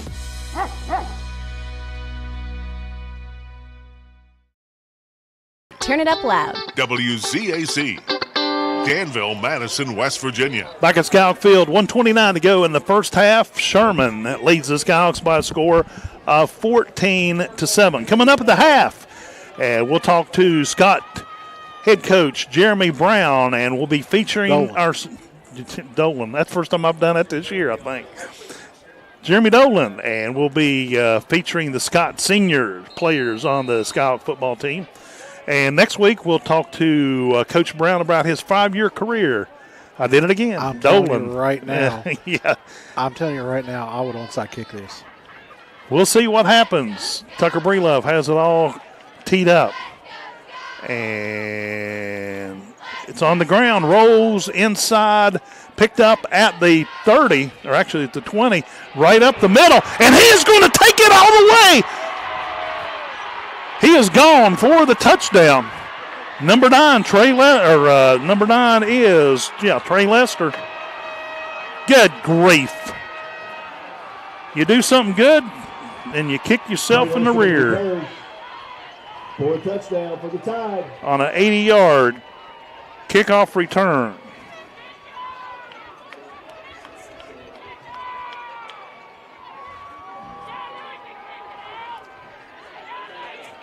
And Sherman will go for 2. That's why I would onside kick this. Yeah. What do you have to lose in this situation? Yeah, really. I mean, you wouldn't predicted that was going to happen right there, but Sherman comes out of the huddle.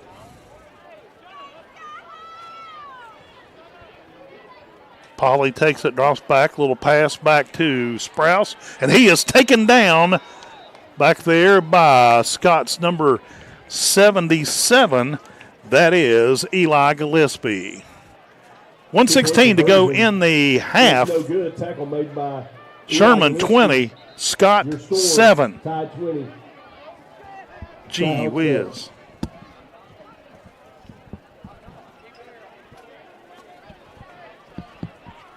But anyway, Coach Jeremy Dolan coming up at the half, talking about the Scott players. And next week we'll be talking to Coach Brown about his 5-year career here at Coach Dolan. Golly, Ned's. Where is that coming from? Just wipe that B-R-O-N-E out of my vocabulary. Coach Dolan will be talking about his 5-year career, as next week will be his last game. What are you looking at? Did I do it again? I don't think you spelled Brown right. Yeah, I did. B-R-O-W-N. Yes, I did spell it right. Anyway, y'all can make fun of me. I got big shoulders. I don't care. Oh, that's what you're here for, Joe. It's okay. We still love you. Yeah, I'm sure you do. Sherman has it teed up, ready to go. Here comes the kick. It's a low end-over-end kick. It will take a bounce. Picked up by the Skyhawks at the 19. Coming to the near side is Hunter Woodrum. He will go down at the 29-yard line. Skyhawks have 1 minute, 12 seconds in order to try to take it downfield and put another score on the scoreboard. They will spot it at the 29.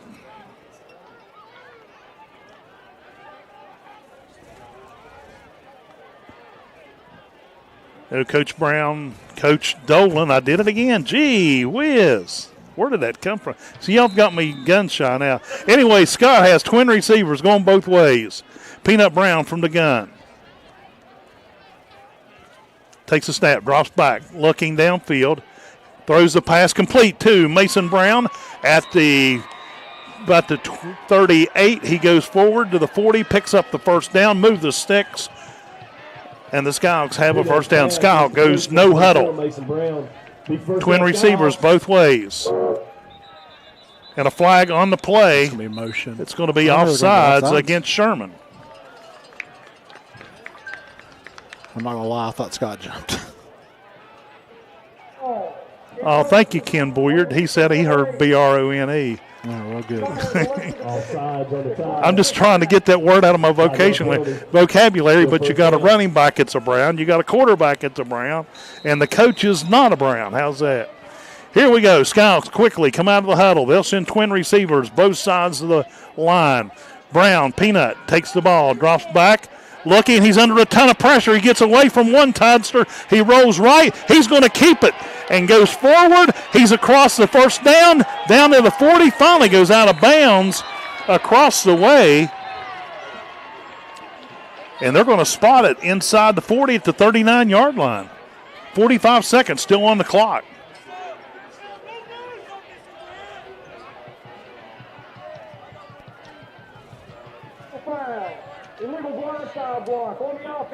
Oh, illegal block on Scott. So they'll mark the penalty off from the 40, bring the ball all the way back to the 36-yard line. but it will be first down for Scott.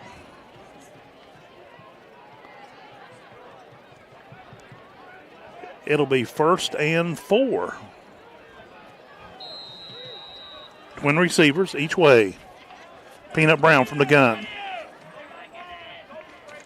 Drops back, wants to pass. Rolls left. Gets away from one, throws the pass. It is incomplete. It was intended for Sharps. Caden Sharps, incomplete. 2nd down and 4. That will stop. Does that not stop the clock? Incomplete pass? Yeah, there's a delay in it. Oh, okay. Well, at least it goes back and resets. Stops at 37 seconds.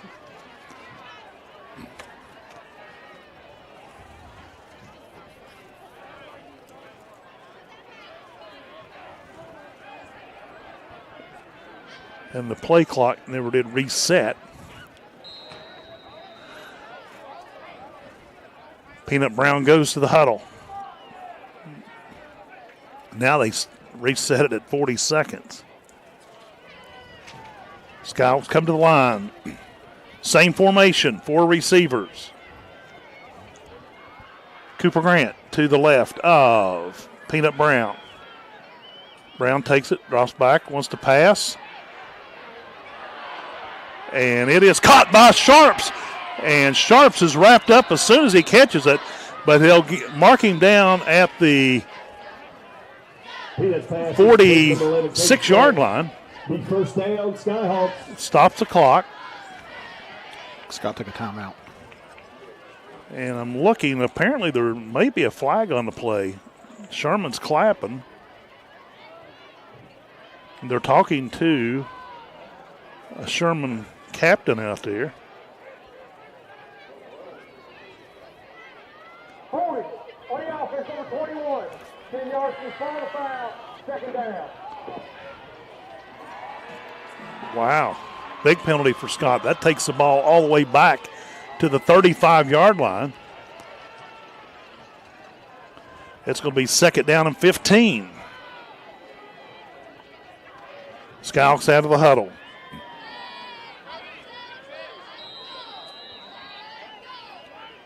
Set and ready. Empty backfield.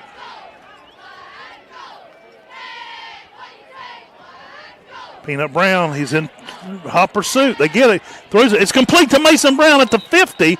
He steps quickly out of bounds, but he'll pick up the first down in the process. So a pass play to Mason Brown complete.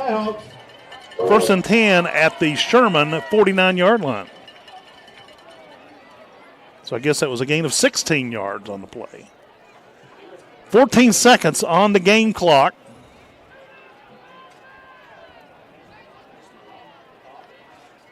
Skyhawks out of the huddle. Same formation once again. Grant Cooper, the lone. Sherman will take a timeout now. And we will keep it here. And that was Sherman's final timeout.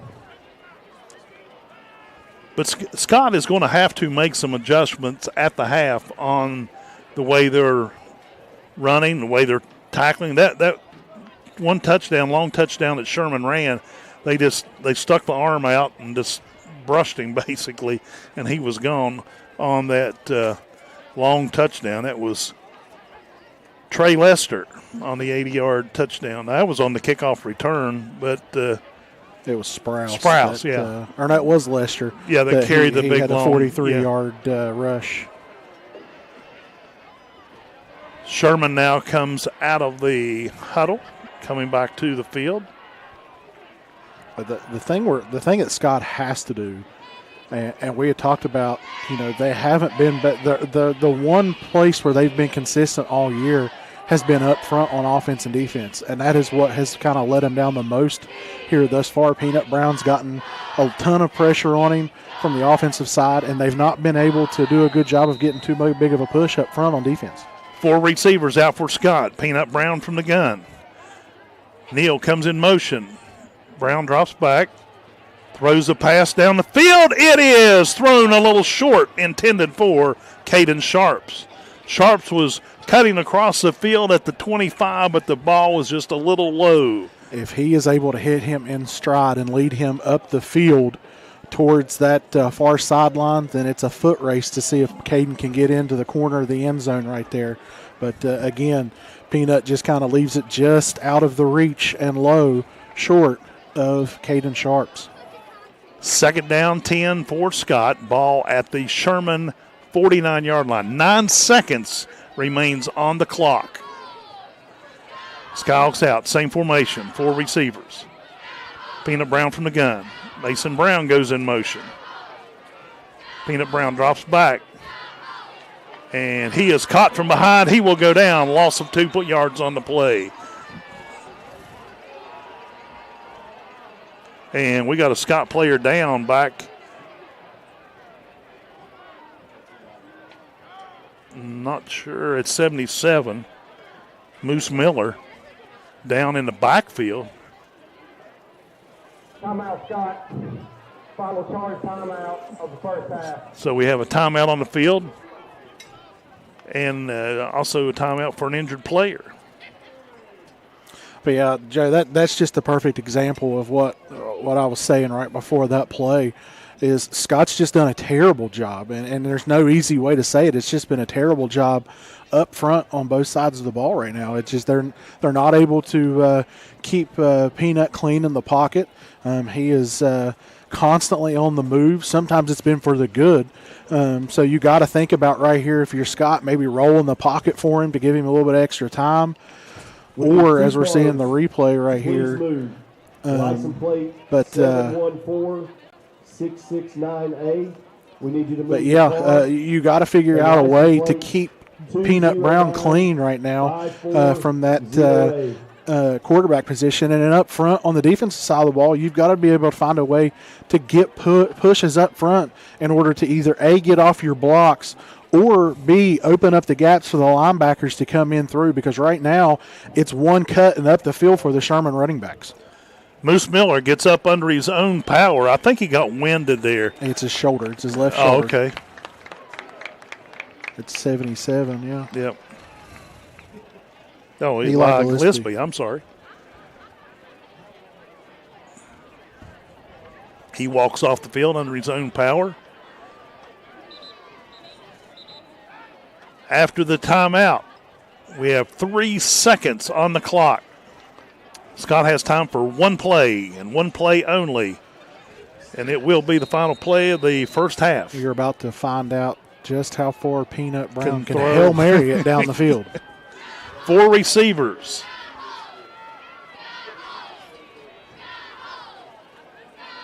$27 down here, wide open. Peanut Brown rolls right, throws it to Mason Brown. He gets out of bounds after the first down, but the clock expires, and that'll be the end of the first half. The score, Sherman 20, Scott 7. We'll take a 2-minute break, and we'll come back with the head coach of the Scott Skyhawks, Jeremy Dolan, after this break. You're listening to Scott Sky Football on WZAC, WZAC925.com, and Video Productions. There's a place where innovation becomes transformation, where you'll find that education is not just about learning, but about being excited to learn. A place to feel at home. Pursue dreams and prepare for careers. Build lifelong friendships. And a place where you'll be encouraged and mentored along your journey. Discover your future. Get ready to soar. The University of Charleston. Boomamore Health makes me feel valued as an employee because I have a voice. If I see an issue, they listen to that issue. They take that problem serious and move forward on a solution. The people here made me feel like I was part of the team, a part of the family, because that's what it is here. It's a family. And I think that's one thing that our leadership team tries to be inclusive. They make people feel like they're valued and they're appreciated. After 2 years with the company now, I can honestly say I still feel like it was the best decision I made. So while I chose Boone, I'm happy that Boone chose me too. Hey, my name's Paige, and what makes the Chick-fil-A chicken sandwich original to me is the crispiness of the breading and the tenderness of the filet. It's tasty, it's warm, It's total satisfaction.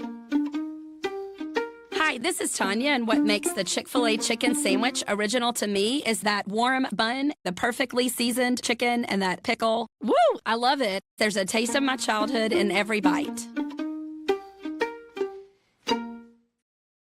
I'm Chris Miller, and I'm proud to sponsor productions like this one that showcase the best of this great state. School pride runs deep here. Friday night lights, crowded gyms, packed auditoriums. It's what makes this such a great place to live and work. So be true to your school. And at Dutch Miller Auto, we're there with you. Because when we build on our young people, everybody wins. I'm proud to lead the way as we bring out the best in West Virginia. I'm Chris Miller, and enjoy the game. Score big this fall with GoMart. Every Saturday through the end of October, GoMart Rewards members earn triple points on all purchases. And while you rack up on rewards points, be sure to scan the QR code in-store for more ways to win. Each scan is a chance to score the ultimate tailgating package with a $200 GoMart gift card, tailgating supplies, and more. GoMart is your hookup for the football season. Visit the GoMart app or gomart.com to learn more. GoMart is the official convenience store of WVU Athletics.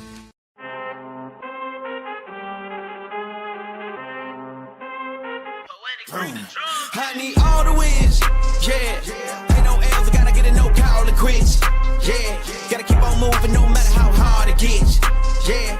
Better move out the way, cause I'm coming with harder hits. My head is as hard as a brick, but I'm harder than all of this. I don't think they really wanna come against the winner, got a finger run up in on a grenade. I ain't never been there when you think you compare. I'm a line, but the winner about the cage, honey. But he'll hit you, and just he's a great kid, and like I said, he has a great work ethic and sets a good example for the other guys. Jaden Brown. Jaden Brown's a big teddy bear. He second year playing with us and stuff. Good sized young man, and he was playing offensive tackle, and unfortunately he sustained a knee injury. But he's another kid, like he's just extremely likable, very friendly. He's one of those that he'll message me and ask me questions and stuff. So he's always wanting to know about the game and wanting to know what he can do to get better and stuff. But again, a very good kid. This next young man, Thomas Crisp, he's really stepped up and done a good job for you on that offensive line at center. Yeah, I mean, he had some, big shoes to fill. In my time here, I've had some good centers between Cody Nance and Chase Dowles and Zach McNeely last year. So Thomas had to step in and fill, some big shoes. But, and unfortunately he lost a couple games there because of a head injury. But, Thomas was a kid that was from Danville. A lot of people don't realize this, but he left after 2014 and moved to Tennessee. So he just came back last year, right before the start of the season. His family moved back here to the Madison area. So, but he's a good kid, and like I said, he's done a great job at center. And like I said, that's probably one of the hardest jobs on the football field, and he does a good job.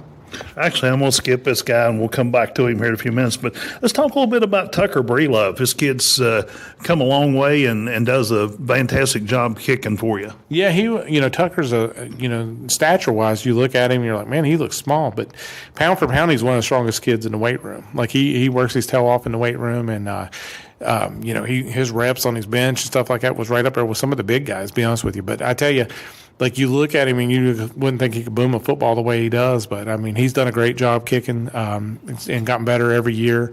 It's nothing for him to stand out there on the field and kick 45, 50-yard field goals, So, game situations, I haven't had to have him do that. But, he's kicked a few field goals. And, like I said, he's pretty dependable when it comes to extra points. He missed one last week that wasn't his fault.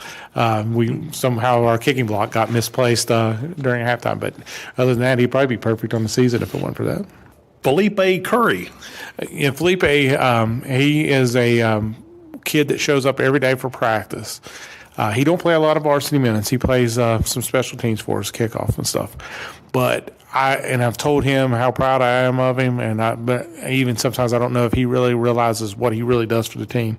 The last 2 years, he's came in and he's part of what we call our practice squad. And, so he's out there and he's replicating what the opposing team does, whether it's on offense or defense. But he gives it his all and he works very hard. And like I said, it's kids like that you want to have on your team because they understand what their role is and they accept what their role is.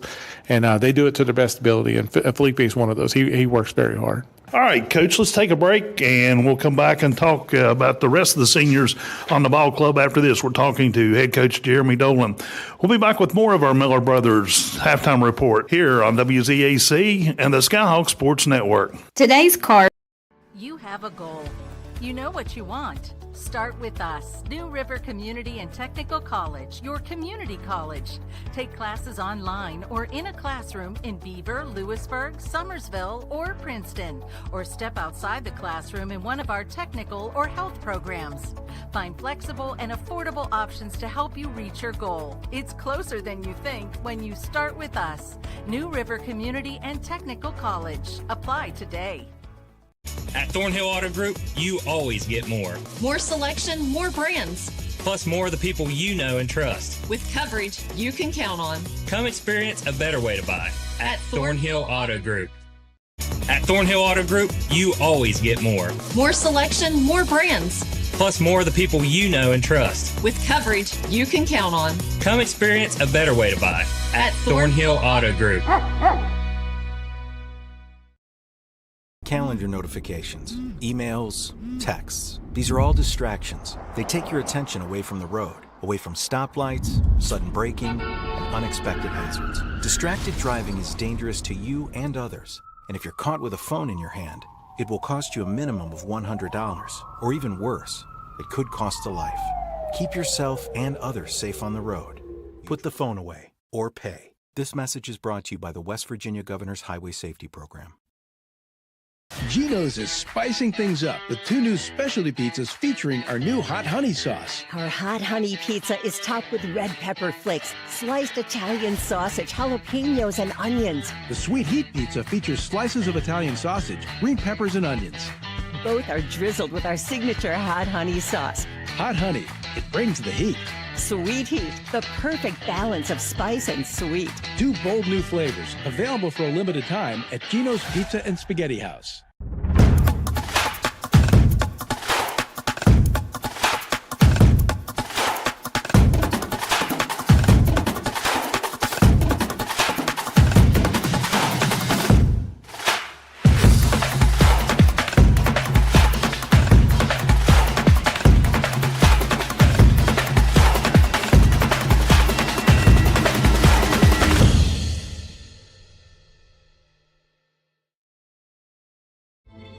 Everything begins with water. From our cool mountain springs to the winding streams working their way through the hills and into our rivers. Just like water, progress starts small, with a vision, a plan, and an impactful project. Because when we invest in the foundation, we build stronger communities. The Thrasher Group. Building stronger communities together with you.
Notifications, emails, texts. These are all distractions. They take your attention away from the road, away from stoplights, sudden braking, and unexpected hazards. Distracted driving is dangerous to you and others. And if you're caught with a phone in your hand, it will cost you a minimum of $100, or even worse, it could cost a life. Keep yourself and others safe on the road. Put the phone away or pay. This message is brought to you by the West Virginia Governor's Highway Safety Program. Boom Memorial Health makes me feel valued as an employee because I have a voice. If I see an issue, they listen to that issue. They take that problem serious and move forward on a solution. The people here made me feel like I was part of the team, a part of the family, because that's what it is here. It's a family. And I think that's one thing that our leadership team tries to be inclusive. They make people feel like they're valued and they're appreciated. After 2 years with the company now, I can honestly say I still feel like it was the best decision I made. So while I chose Boone, I'm happy that Boone chose me too.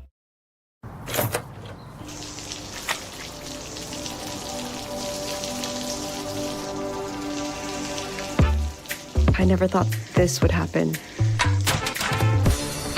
When disaster takes control of your life, we got you.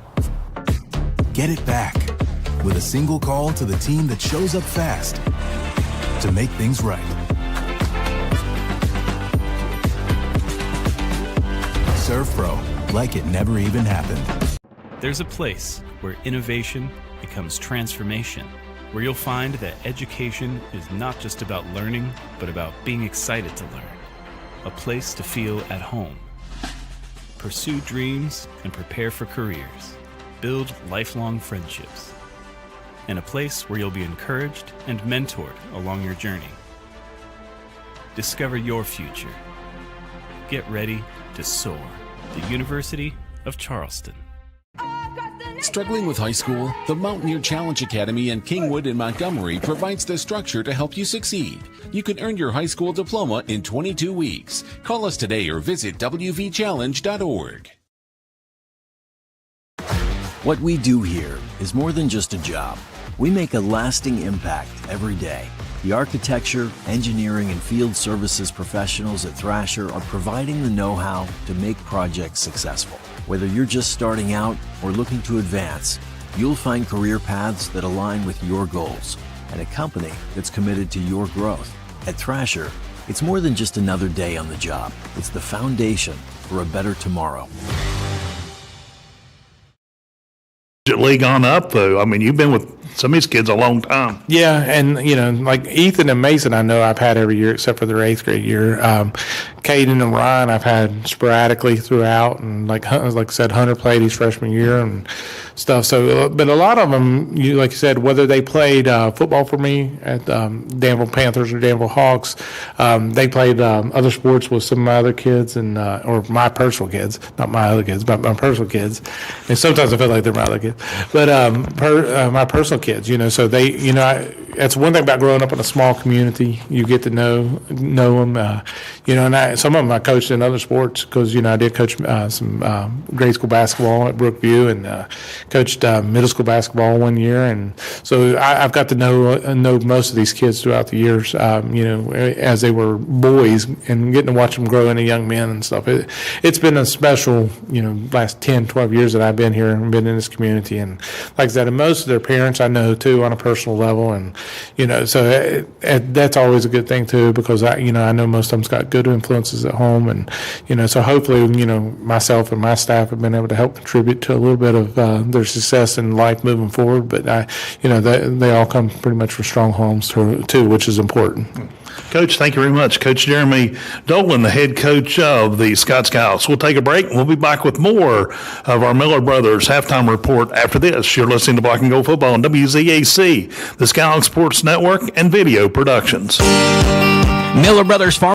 Notifications, emails, texts. These are all distractions. They take your attention away from the road, away from stoplights, sudden braking, and unexpected hazards. Distracted driving is dangerous to you and others. And if you're caught with a phone in your hand, it will cost you a minimum of $100, or even worse, it could cost a life.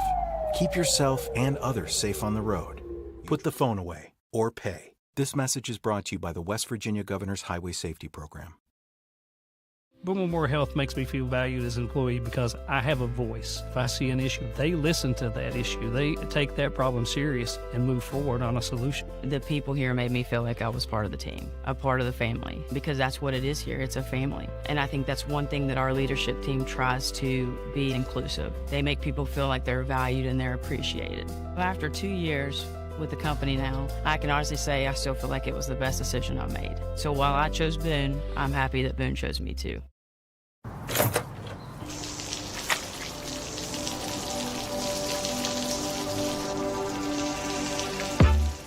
I never thought this would happen.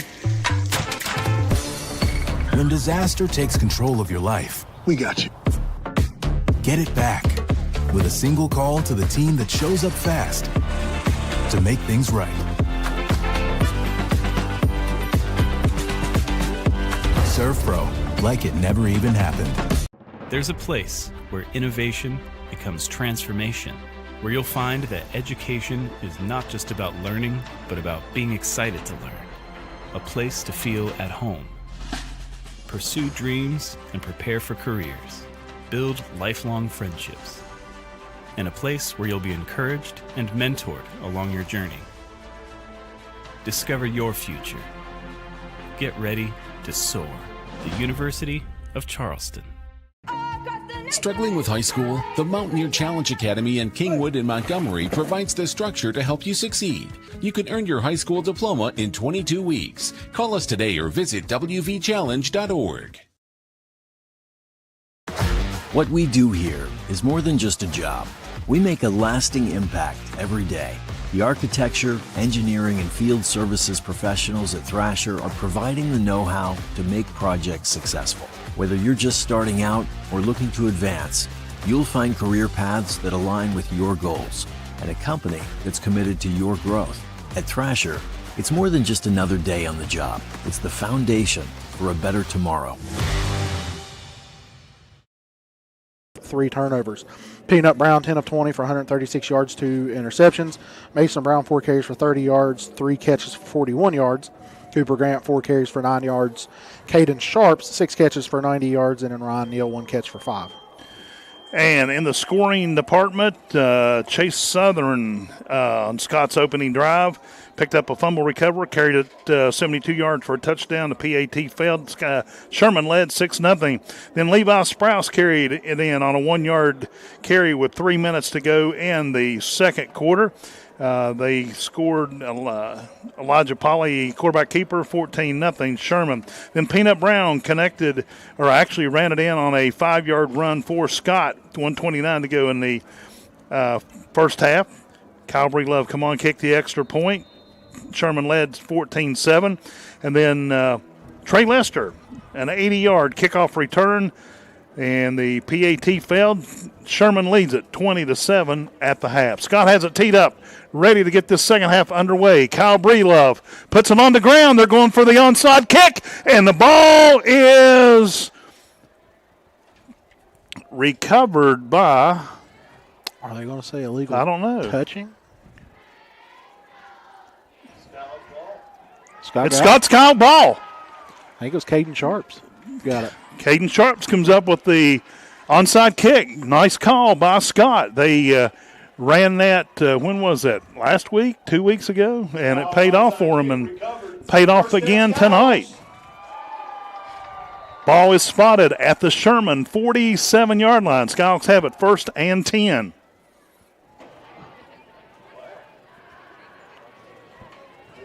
Skyhawks come to the line. 3 receivers near side. Peanut Brown goes from the gun. Peanut takes a snap, keeps it, goes right. He's across 45, gets down to close to the 40-yard line. Nice little run there by the quarterback on a keeper. They're going to spot it at the 40. Gain of 7 on the play. Second down and 3. Yeah, we see Scott open up with a quarterback power. That's one way to try to negate that pass rush that we've seen Sherman have a lot of success with, is running the quarterback power. 3 receivers to the near side, single wide out to the far side. Brown from the gun. Takes a snap, keeps it once again. He goes up the middle this time. Hangs on to it, gets down to near the 36-yard line. Let's see where they spot it. So that's exactly what they're going to give him. It's just 30, shy right at the 36. 36, and he'll pick up enough yardage for the first down. Gain of 4 on the play. Move the sticks. First down, Scott.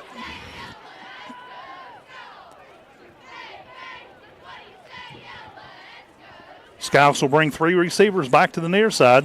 Hunter Woodrum, the lone receiver on the far side. Brown from the gun. Takes a snap, drops back, fires the pass complete to Ryan Neal at the 35, still on his feet, wrapped up. He spins forward. He gets down to near the 31-yard line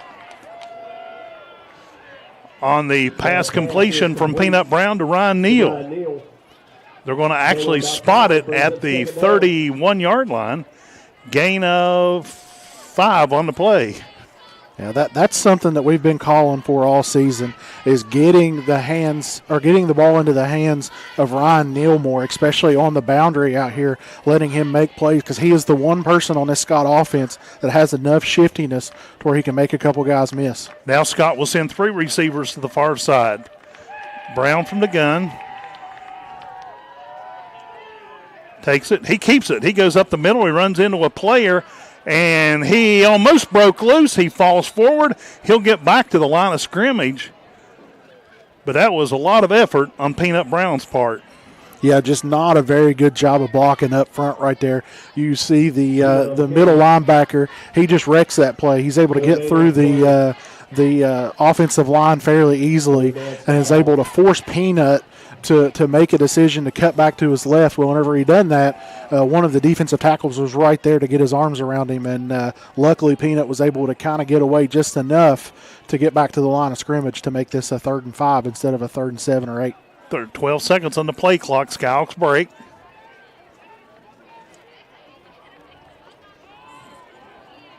Skyhawks set at 4 seconds. Caden Sharps goes in motion, and Peanut Brown and a flag at the snap. I think they're going to get Sherman for an offsides. Dead ball. Encroachment. On the offense, number 3. No, offsides on Scott by Ron. They called the wrong thing right there. That is actually an illegal motion because he was going upfield as he was in motion. I don't know why they called it encroachment, but yes, that's an illegal motion. 3rd down and 9.5. Might as well say 10. 3 receivers go far wide. Single wide out to the near side. Peanut Brown from the gun. Peanut Brown throws the pass complete to Caden Sharps at the 25-yard line. He'll go down. Should have enough yardage for the first down and move the sticks. First down, Scott. Yeah, good job there by Caden Sharps and Peanut Brown finding their soft coverage on that outside. Sherman's not really been very good in coverage, tight coverage, I should say, all night. They're giving plenty of cushion to the Scott receivers, and that time Caden's able to run just a little stop route at about 8 yards and then is able to pick up the first down. Same formation for Scott. Brown from the gun, calls the numbers. Takes a snap, drops back. Complete, and to Caden Sharps across the middle, down around the 20. They'll move the ball forward once again. It'll be a gain of 6.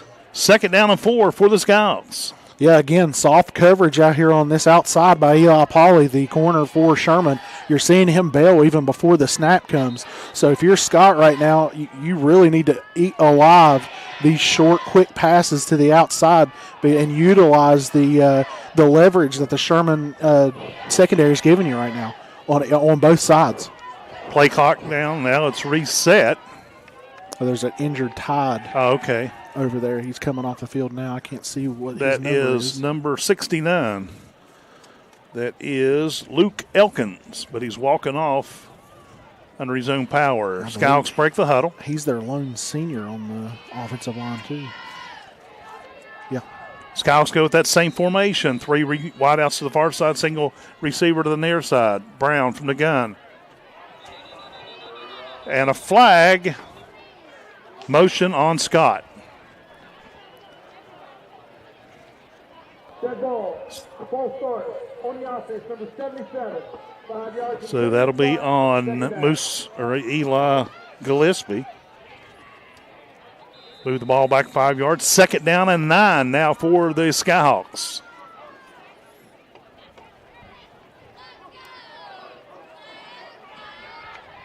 Skyhawks sticks with that same formation. Brown goes from the gun. Peanut drops back. Fires one down, complete to Caden Sharps. He'll go out of bounds at the 15. And that will be another Scott Skyhawk first down. Again, as we've talked about, and I know I kind of sound like a broken record right now, but just taking advantage of what Sherman's giving you right now. It's soft coverage, and you're getting one-on-one over here with your best receiver as they are isolating him on this left side, as they're putting trips on the right side, and it's single coverage down, single receiver and Caden Sharps down here, and they're just doing a perfect job of leveraging that right now if you're Scott. This time they'll go twin receivers each way. Brown drops back. He'll keep it. He'll go up the middle. He comes to the near side. He's going to be into the end zone. Touchdown, Peanut Brown on a 14-yard run into the end zone. Touchdown, Scott. And again, a better job. I know it's quick throws. It's nothing down the field for the most part, but they're doing a fantastic job right now here early in this first possession of protecting Peanut Brown. You're not seeing the pass rush getting home as quick as what you did in the first half. So Scott already doing one of the keys to the second half here, getting back into this ball game, finding a way to have a clean pocket for Peanut Brown. Tucker Breelove on to attempt the extra point by kicking. Snap is back, ball is down, kick is away. It is good. That was a tough hold there for Great job by Ryan Hill getting that ball down there. That was not easy. So now the Skyhawks trail by 6. Sherman leads at 20-14. We will keep it here. Yeah, that was a high snap. Ryan, pulled it out of the air, got it down on the block, and made it stick, and Tucker got it through the uprights. So now here, Joe, you're Scott, and you've stole possession here in the second half to start off with the onside kick.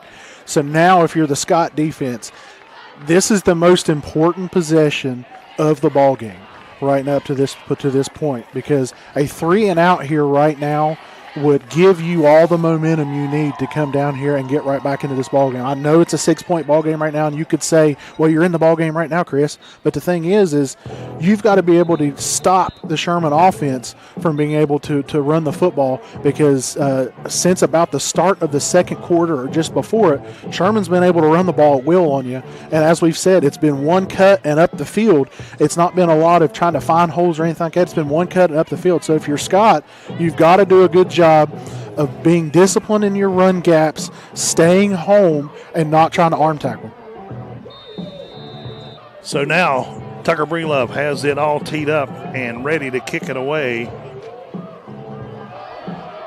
for the Skyhawks. Kicking from our right to left. Perfect time to pooch it right here over here to this left side. Actually, it goes. It takes a bounce, and it's bobbled, and he picks it up at the 17. Goes right, goes left. He's got loose from a couple Skyhawks. They finally catch up with him, and they'll put him in the ground at the 27-yard line. Actually, they're going to spot it about the 28. It's going to be about an 8-yard return after it's all said and done. As you said, Joe, they're going to give him the 29. So a 9-yard return, but a good job there of Scott initially, because you're always scared whenever that ball's on the ground, and it takes a minute because it allows the kick team, your kick coverage, to get down there and maybe potentially over pursue a little bit, and then it's one cut, and then all of a sudden you've got a lot of grass to run on. Sherman has it 1st and 10 at their own 29-yard line. They'll go twin receivers near side. Quarterback takes it, hands it off to number 27. They catch him at the line. That is Levi Sprouse. Maybe a half a yard. Quick score update. Williamstown leads Wayne 32-12. That game in the fourth quarter. And if you're watching at home on Video Productions, you really want to look and see where number 55 on the Sherman offense lines up, because more often than not, he's going to be the pulling guard. Whether he lines up on the left or the right, that's going to tell you where the play is going. And they fumbled it in the backfield. The ball is loose. And we're waiting on the officials to uncover the pile down there. There's Sherman Tide and Scott Skyhawks both on there. From the look of video productions, I believe Sherman jumped back on it. And it looks like number 27, Levi Sprouse, he fumbled the ball. He come up with the recovery, but it is a loss of yardage on the play. Brings up 3rd down and 15. 3rd down and long for the Tide. Final score, Chapmanville knocks off Mingo Central 46-0. Sherman ready to go. Snap back. He wants to pass. He's under some pressure. He goes right. He fumbles it. Scott recovers. Coming up with the ball is Cooper Grant. Recovered by number 21, Cooper Grant. First down, Skyhawks. And the Skyhawks come up with a big turnover. Like you said, the defense, that was a very important series for the defense. He comes back. Cooper Grant just falls right on it. Couldn't tell if that was number 74, Moose Miller, or if that was number 73, or Mason Brown that got to the ball to knock it out. But it was Cooper Grant's the one that fell on it. Skyhawks had the ball 1st and 10 at the Sherman 18-yard line. Twin receivers both ways. Peanut Brown from the gun. Calls the numbers. Takes the snap. Peanut keeps it. Comes to the left side. Turns upfield. He's on down to the 15-yard line. He goes out of bounds. And a lot of chippiness going on down there. It was number 66 for Scott, Ethan Bowe. Peanut Brown on the carry. Tackle made by number 27. But only a gain of 3 on the play. 2nd down and 7. Gain of 2. I thought they were going to give him the 15 as well, but looks like they moved it to the 16. Yeah, moved it to the 16.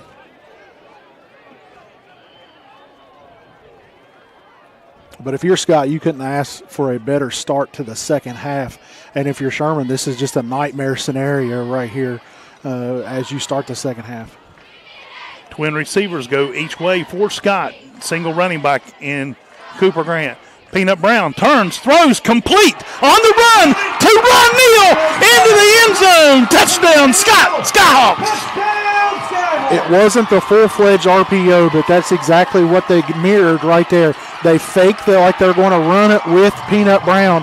The linebackers come up. They try to jump the run by Peanut, and that allows enough room for Ryan Neal to sneak right behind the linebacker core, and Peanut Brown delivers the best football that he's delivered all night, hits Ryan Neal in stride, and we've talked about it all year, Joe. That's the guy that they really need to get going, because he's the guy that can make plays like that. We're tied at 20. The ball, and the ball is snapped, and it is going to be the PAT fails, and we are tied at 5:21 to go in the third quarter. The Skyhawks 20, the Sherman Tide 20, and we've got one heck of a ball game here at Skyhawk Field. We'll take a 30-second break here on the Skyhawk Sports Network.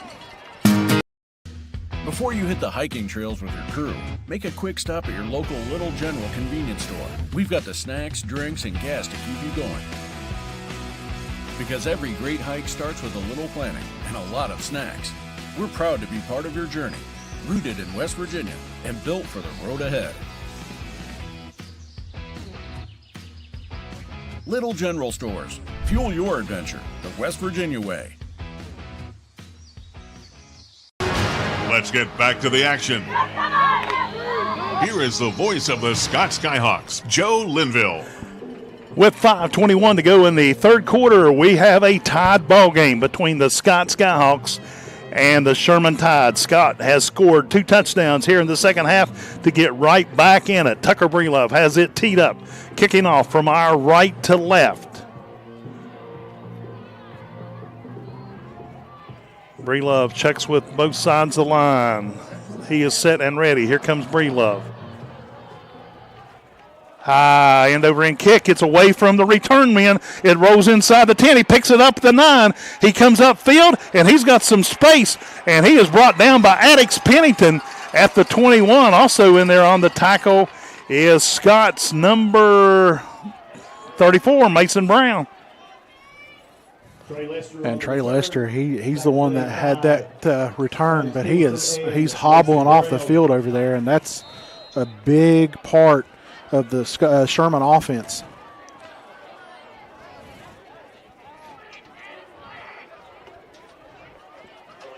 Play clock down to 15. Sherman still huddled.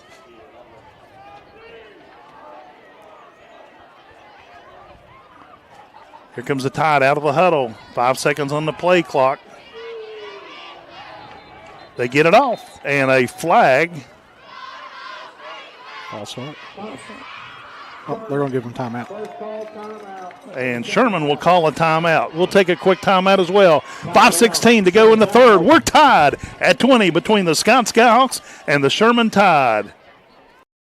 Let the beauty of the season end without the chill. At Window World of Beckley, we bring comfort, style, and savings to your home. Our windows and doors are built to handle West Virginia's wild and wonderful weather, keeping the warmth in and the energy bills low. With energy-efficient windows, expert installations, and affordable financing options, it's time to upgrade. It's never been easier to fall in love with your home again. Call 1-800-WINDOW-WORLD today.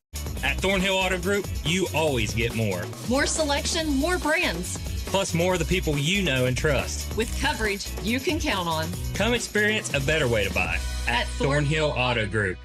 For 50 years, Little General Stores has proudly served West Virginia, fueling families, friends, and communities across the Mountain State. To celebrate our golden anniversary, we're giving away $50,000 to thank you, our loyal customers. Little General Stores, 50 years strong and just getting started. Call One Insurance Agency. Let my family help protect your family. Go Skyhawks. WZAC-FM, Danville, Madison. 1st and 10 for Sherman. Ball at the Sherman 21. Quarterback from the gun takes it, hands it off to the lone man in the backfield. He goes left. He'll get forward a yard, maybe 2.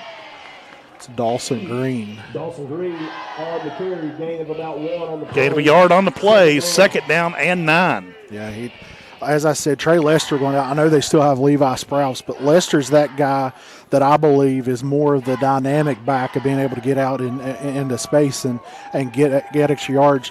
As we said, Green is more of that downhill runner, run through it. So whenever you run those off tackles with him, trying to get him to the outside, it doesn't have the same effect. They'll send 2 receivers to the far side. Now they'll bring 2 flankers back over to the near side. Quarterback drops. He wants to pass. Throws one down the field. It is overthrown, intended for Chase Southern. He don't seem like he's got as fast a step as he had earlier in the ball game. The ball was overthrown, incomplete. Yeah, that's just a miss on the quarterback right there because Caden Sharps was kind of frozen, had his eyes in the backfield just enough to where if that ball's on target, Southern is probably into the end zone. 3rd down and 9. Sherman comes out of the huddle.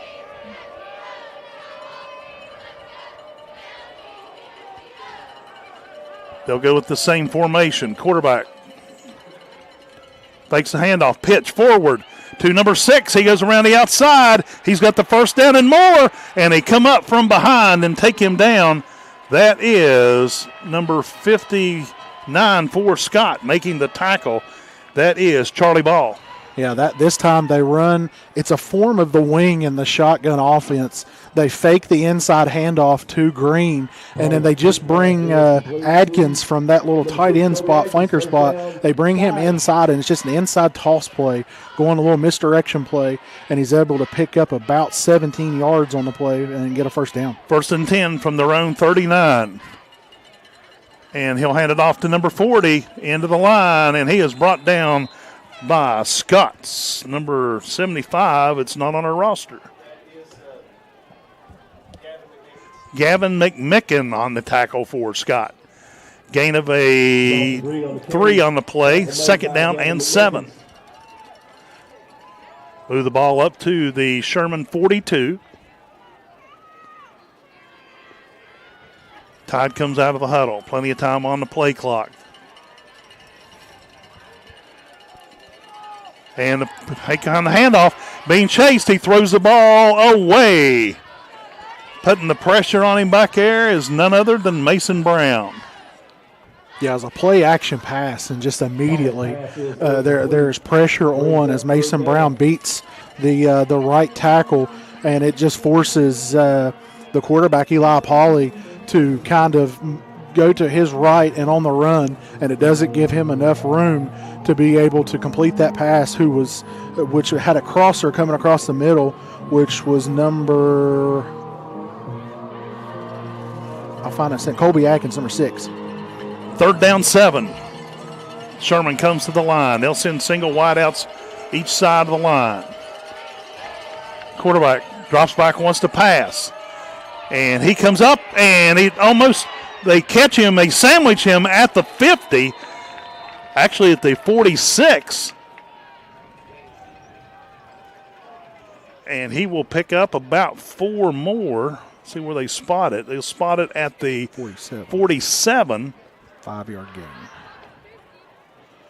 So is there a penalty on the play? There must be.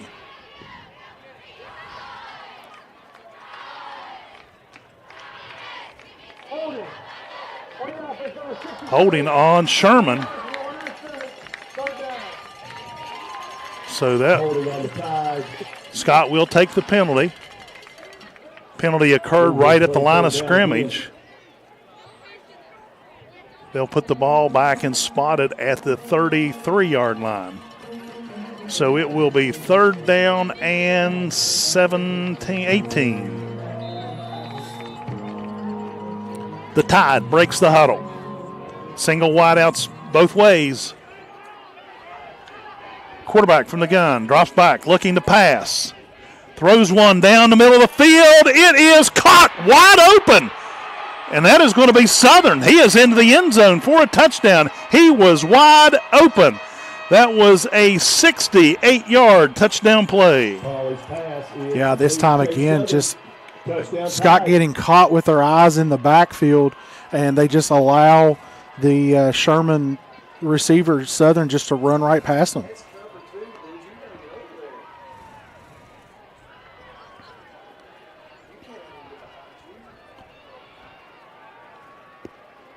.246 on a 3rd quarter clock.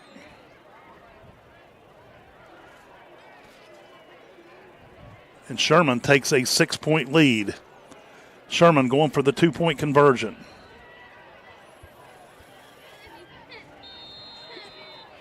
Elijah Pauley, the quarterback, goes from the gun. Got a man in motion, drops back, wants to pass.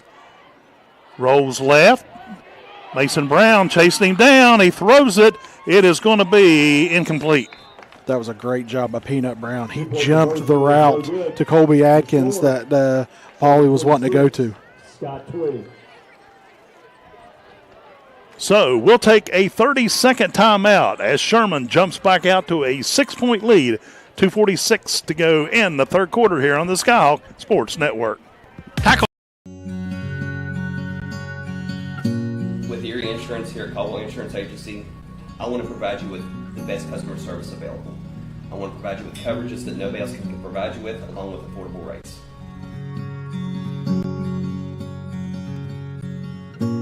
I promise you, when you come in this office, we will take better care of you than anybody else. Provide you with the best auto insurance, homeowners insurance, and life insurance. I want our family to be able to take care of your family, and I promise you we will be able to do that here at Caldwell Insurance Agency.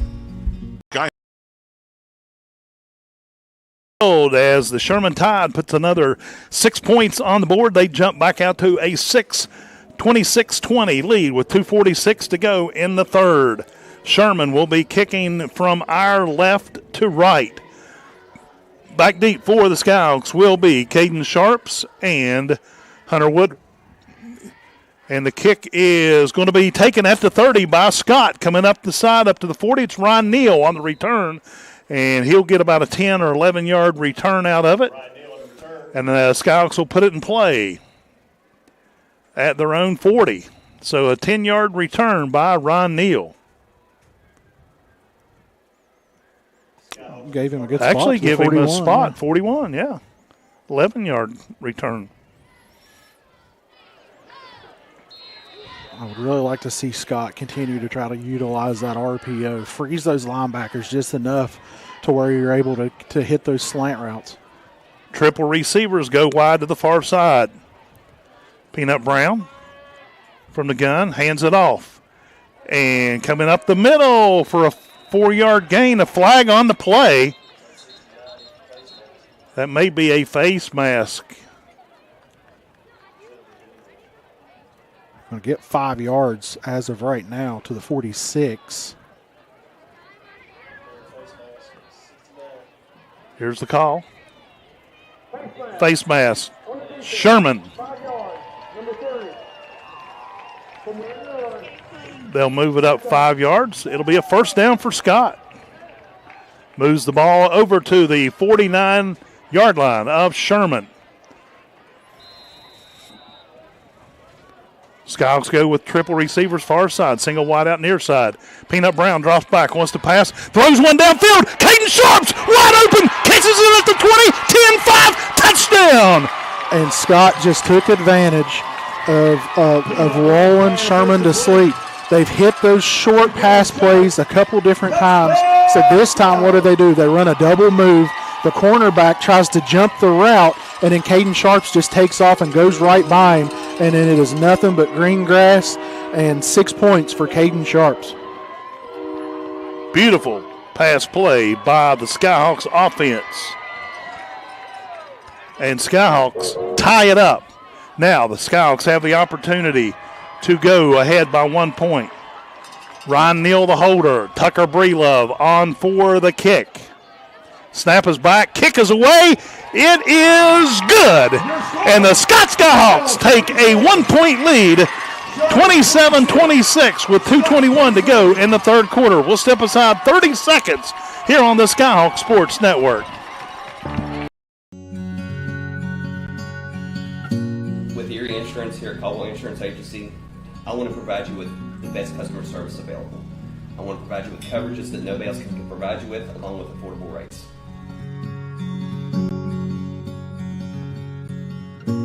I promise you, when you come in this office, we will take better care of you than anybody else. Provide you with the best auto insurance, homeowners insurance, and life insurance.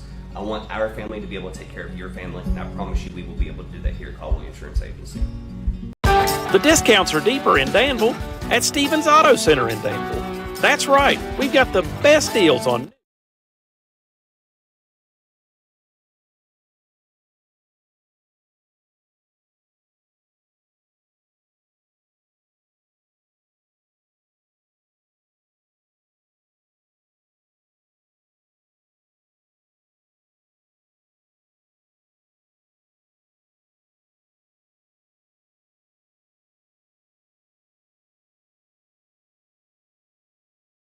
teed up, ready to kick it away for the Skyhawks. He'll be kicking from our right to left. Here comes Breelove. Kick high, end over end kick. Lone return man back, takes it at the 7. He comes up across the 10, the 15, the 20. He's got some space, and he's going on the end. It's down to number 1. No, it's left up to number 23 to make the stop over there. And he'll return it all the way back to the 50-yard line.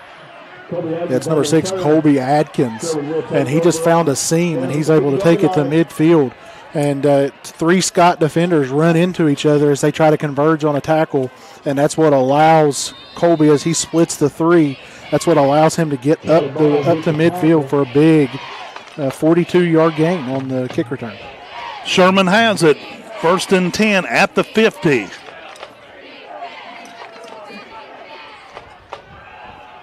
Quarterback, it's high. He has to pull it in. He is caught back there by Mason Brown, and he will go down for the sack. Yeah, that high snap threw the play off just enough to where he couldn't get that handoff. They were going to try to go a wide zone play to Levi Sprouse, but just not able to get the handoff off after the high snap. That's going to be a loss of 5 yards on the play. 2nd down and 15. Sherman still has it teed up. 22 seconds on the play clock. Here comes the gold and maroon. They'll bring a receiver out. Southern wide comes to the near side. Quarterback drops back, throws it the other way. It's complete. He's got some running room down the sideline, and they finally take him out of bounds over there near the 40. It's Trey Lester. And they're going to say he right at 10 yards, and they'll move the sticks for the first down. Yeah, it's just a tunnel screen. It's perfectly executed. Trey Lester lines up as that far outside receiver out there, and it's just a snap, and then he comes back towards the middle of the field, accepts that tunnel screen, and then just picks him and chooses his way down the field and picks up excellent blocking. Sherman brings twin receivers near side. Quarterback from the gun, hands it off to Trey Lester. He'll go up the middle, and they'll bring him down. No, it's Levi Sprouse. Levi Sprouse, you're right. Number 27. And he's down. Gain of 3 on the play. Gain of 3 on the play. Official timeout for an injury. We have an injury on the field. Offensive injury. 1:12 remains in the third quarter. Skyhawks lead it by 1, 27-26. And big right now. I mean, we're still very much early in this game in the second half, but right now the difference in this ball game is a confident and poised Peanut Brown back there as the quarterback for the Skyhawks. He's been able to navigate the pocket really well. The offensive line has been able to pick up blocks, and this half, especially in this third quarter, he's been able to really locate and put the ball where exactly he needs to. Again, Scott done a fantastic job right there of using what they had done the previous drive to really lull Sherman to sleep. You see the corner come up and try to take away that short route, and they just run the double move. Quick snap for Sherman. They'll hand it off in the backfield. He's got some room still on his feet, and they finally bring him down inside the 30-yard line, down to the Scott 29. That'll be another Sherman first down. Yeah, they run split backs back there out of shotgun formation. They give it to Lester on the inside handoff, and he just uses Sprouse as a fullback over there. Not Sprouse, but Green as a fullback over there, and just follows his blockers and is able to pick his way through for the first down. They really didn't give Scott time to set. Twin receivers near side. Man in motion.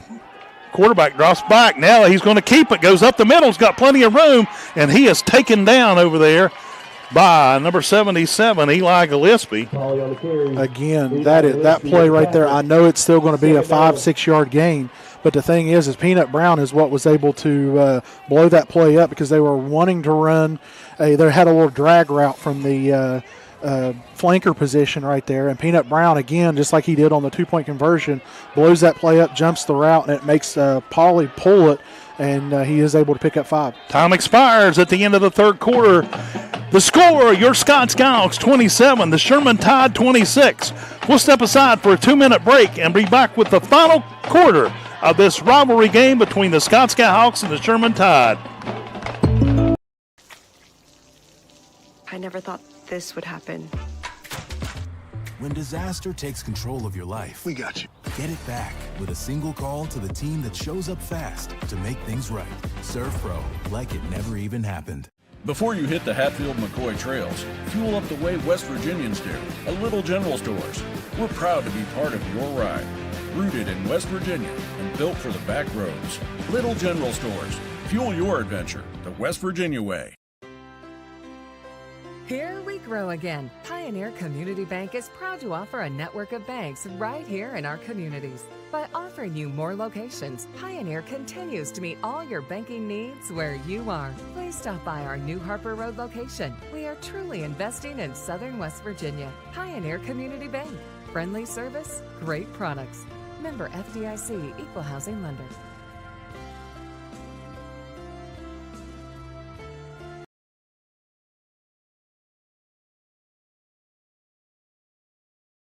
Three quarters in the book. Skyhawks lead it by a point. Sherman has it 2nd down and 5. Ball at the Scott 29-yard line. Quarterback Pauly takes a snap, hands it off to the fullback, and he goes right up the middle and blasts forward, and they're going to spot it at the 19-yard line, and it'll be another first down for the Tide. Yeah, this is really the first time we've been able to see Dawson Green find a little bit of running room, enough to be able to get more than 1 or 2 yards. This time he just lowers his shoulder and goes through one of the Skyhawk linebackers and able to pick up just enough to pick up that first down. 1st and 10, Sherman.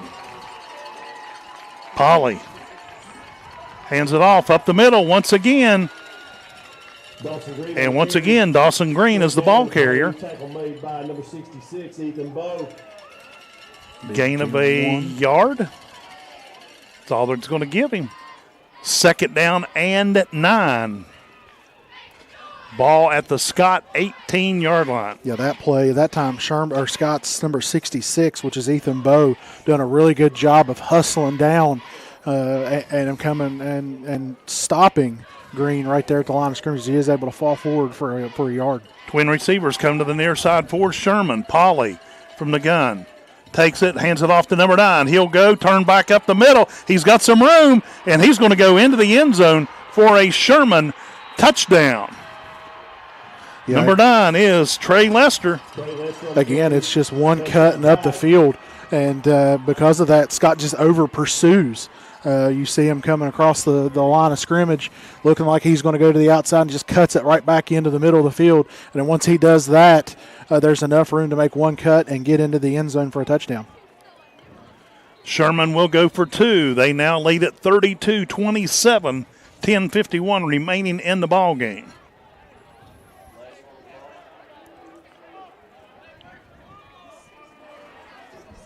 Sherman will go for the 2-point conversion. Twin receivers to the near side.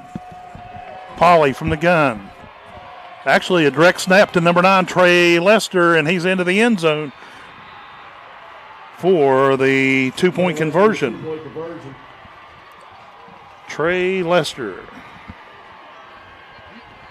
And Sherman jumps out to a 34-27 lead. Your score, Sherman 34, Scott 27.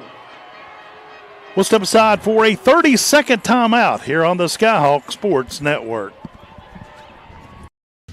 Before you hit the hiking trails with your crew, make a quick stop at your local Little General convenience store. We've got the snacks, drinks, and gas to keep you going. Because every great hike starts with a little planning and a lot of snacks. We're proud to be part of your journey, rooted in West Virginia and built for the road ahead. Little General Stores. Fuel your adventure the West Virginia way.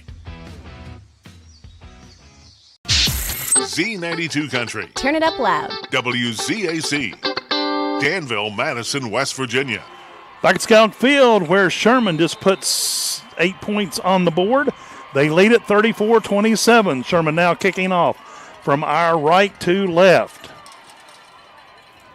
Here comes the kick. High end over end kick taken at the 30. Across the 35.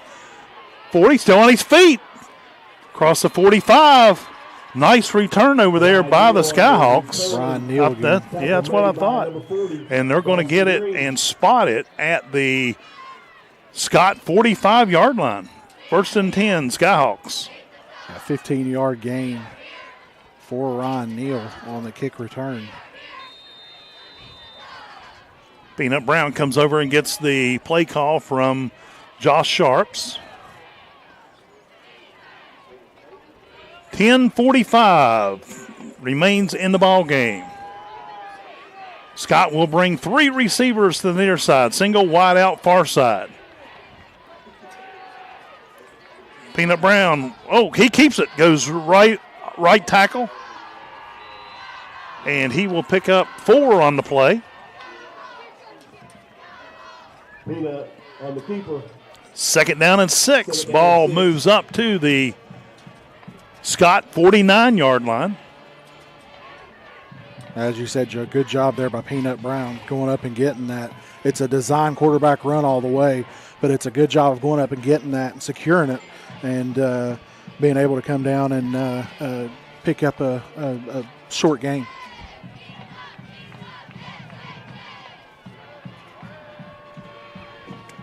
Skyhawks will take twin receivers each way. Brown from the gun.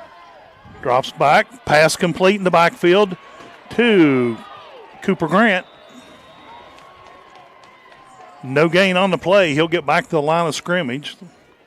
If you drive a Chevy Little screen pass in the backfield. 12077. Yeah, Scott's running that a lot here this year, where they run that little. It's just a swing pass out to the running back, and teams are seeing that as soon as that running back kind of goes in motion, just the slightest. That's what they're preparing for, and you see it right there. As soon as the snap was come back, Sherman was in the backfield. Third down for Scott.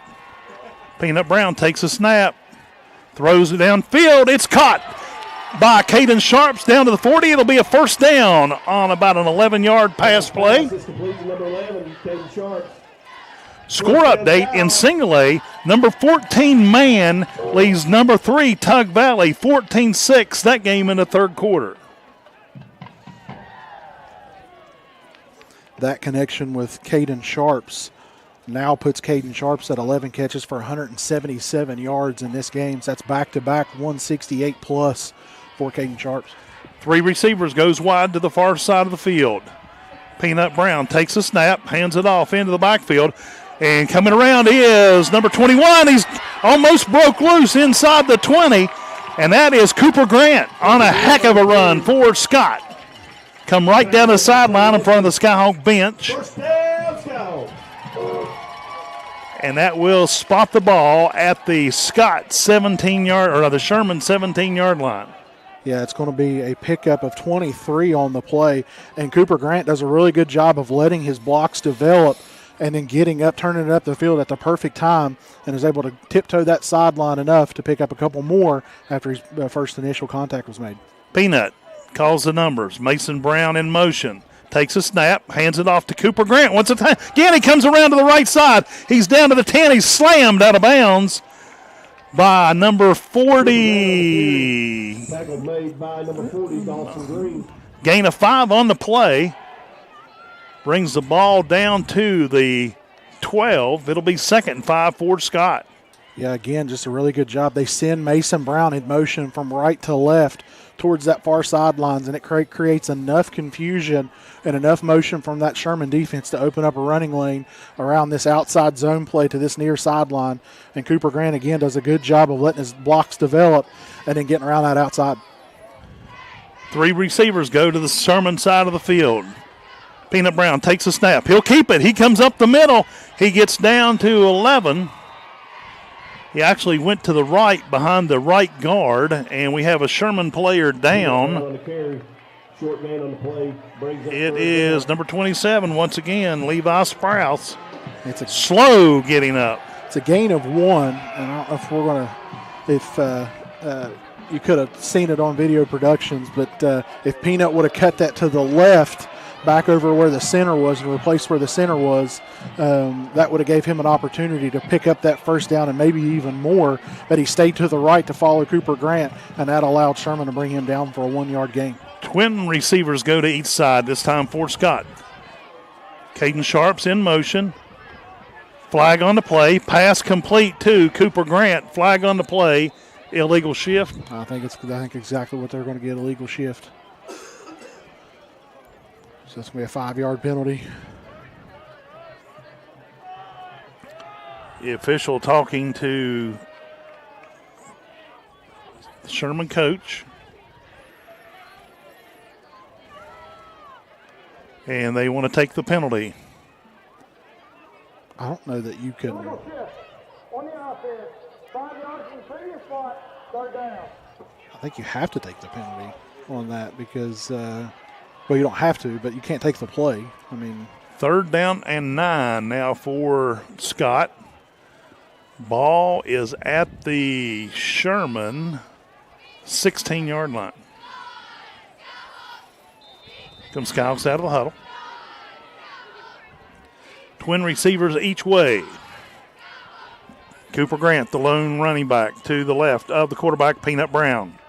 Brown takes it. Looks. He's under some pressure. Rolls right. And he keeps it and runs out of bounds. I think it's going to be a loss. And let's see where they spot it. It is going to be a loss of a yard.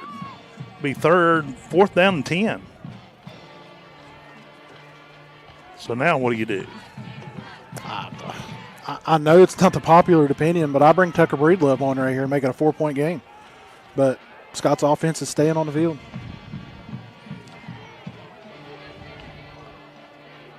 Pretty much all or nothing at this point, I guess. 6:56 remains in the game. Sherman leads 34-27. Here come the Skyhawks out of the huddle. And Scott will take a timeout. We'll take a timeout as well. The score, Sherman 34, Scott 27, here on the Skyhawk Sports Network. I never thought this would happen. When disaster takes control of your life, we got you. Get it back with a single call to the team that shows up fast to make things right. Serve Pro, like it never even happened. Before you hit the Hatfield-McCoy trails, fuel up the way West Virginians do at Little General Stores. We're proud to be part of your ride. Rooted in West Virginia and built for the back roads. Little General Stores. Fuel your adventure the West Virginia way. Here we grow again. Pioneer Community Bank is proud to offer a network of banks right here in our communities. By offering you more locations, Pioneer continues to meet all your banking needs where you are. Please stop by our New Harper Road location. We are truly investing in Southern West Virginia. Pioneer Community Bank. Friendly service, great products. Member FDIC, Equal Housing Lender.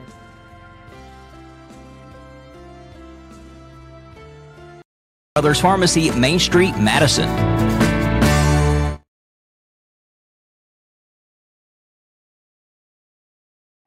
Voice of the Scott Skyhawks. Field after the timeout. Scott has it 4th down and 9. At the Sherman 16-yard line. Skyhawks spread out, twin receivers each way. Peanut Brown from the gun. They're going to try this wheel play again. And a flag. Yeah. Just jumped. No, this time it's going to be on 77, Moose Miller, or Eli Gillespie jumping. So now it is 4th down and 14.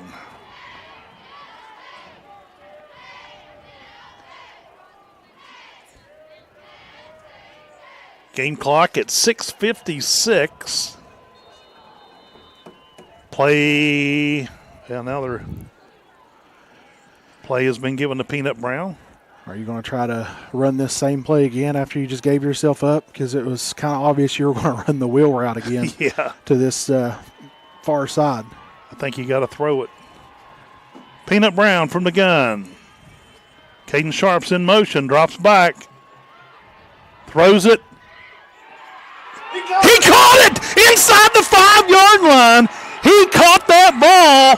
Wow. What a catch by Hunter Woodrum. Wow. Off the tip. Great concentration play right there. Watch this replay. That pass was broken up originally.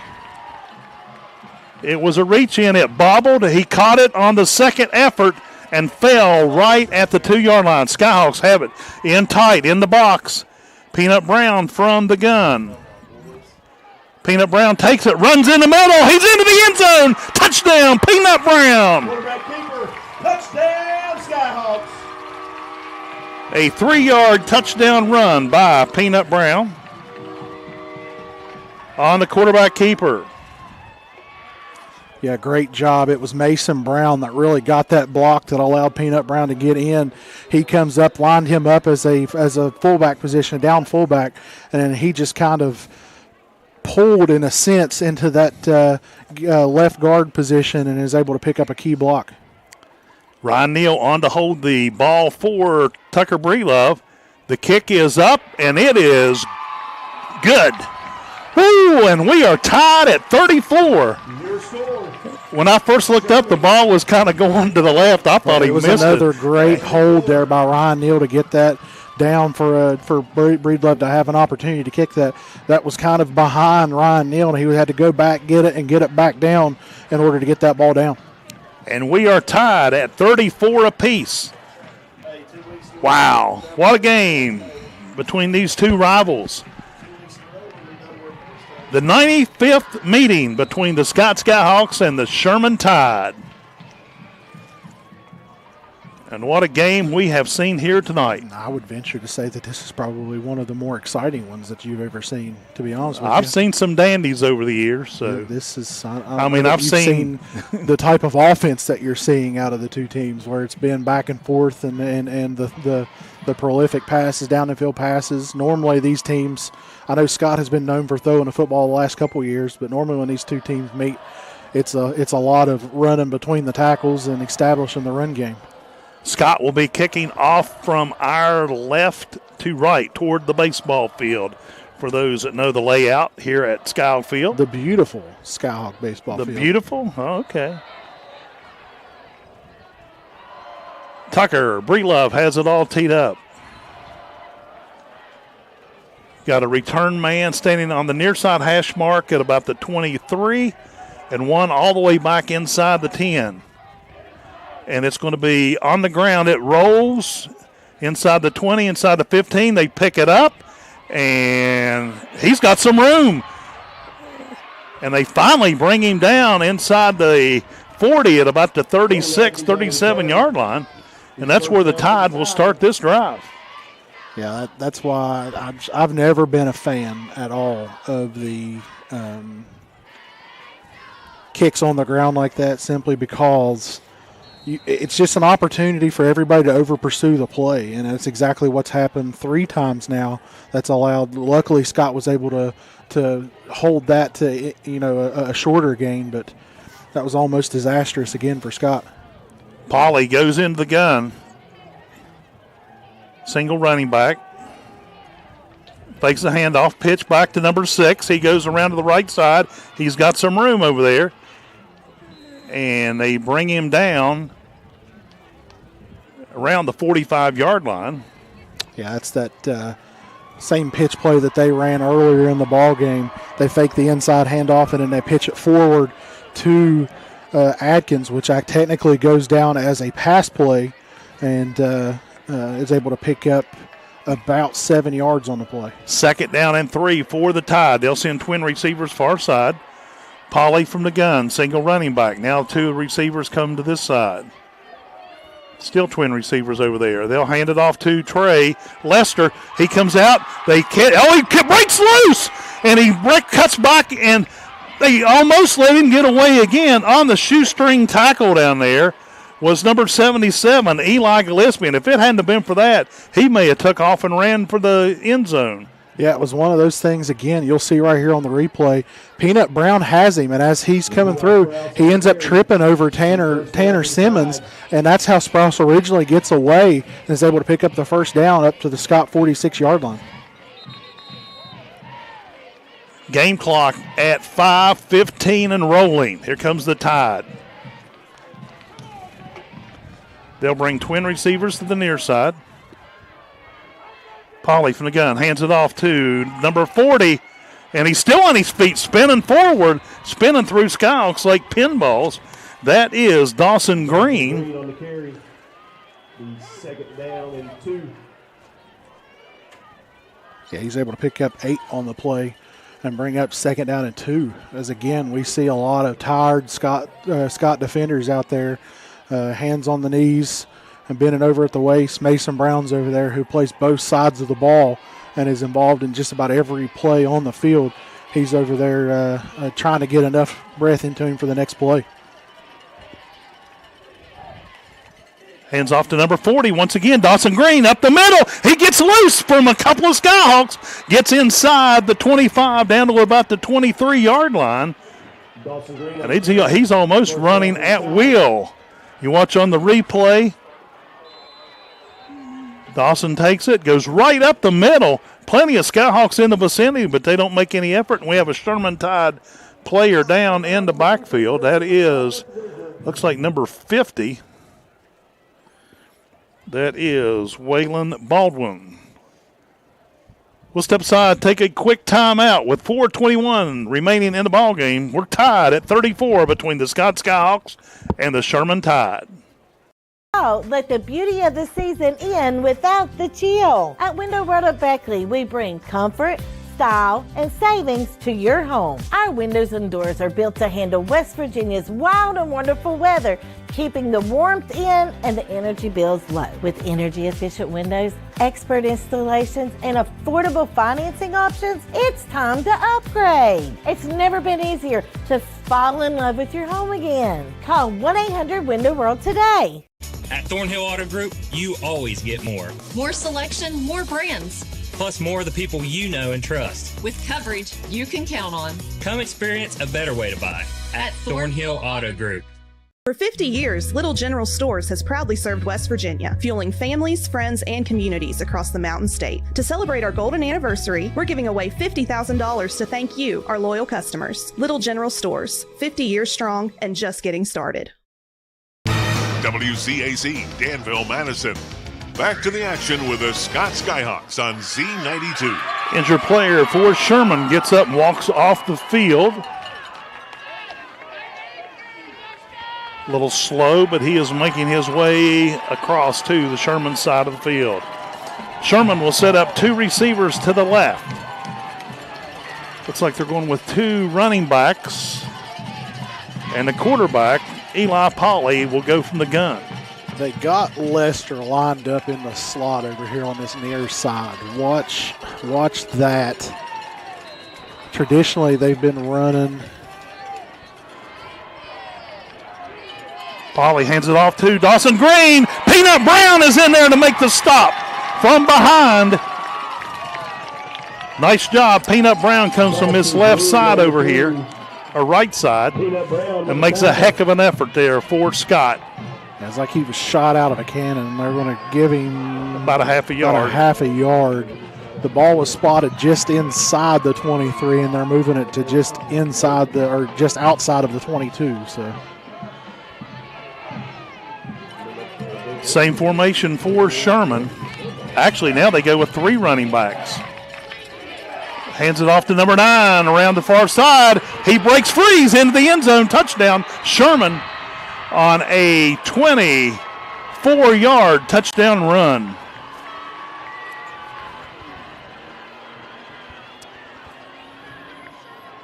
And this right here is a very important play for the Scott defense, as they are going to go for 2 to try to make this an 8-point game. 3:33 remains on the clock, and Sherman jumps out to a 40-34 lead.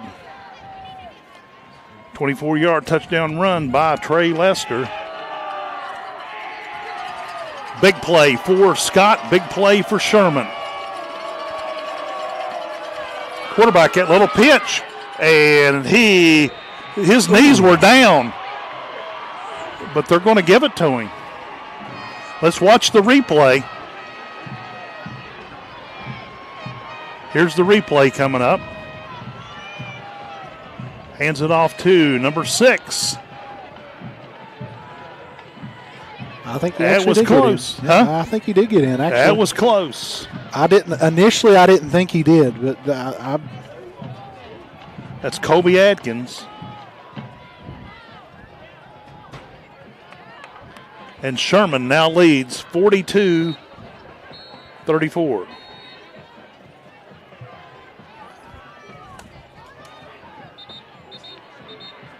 Wow. So if you are Scott, you must score with 3:33 left in the ball game. What a game we have had, a battle back and forth. And Sherman currently has the momentum going their way.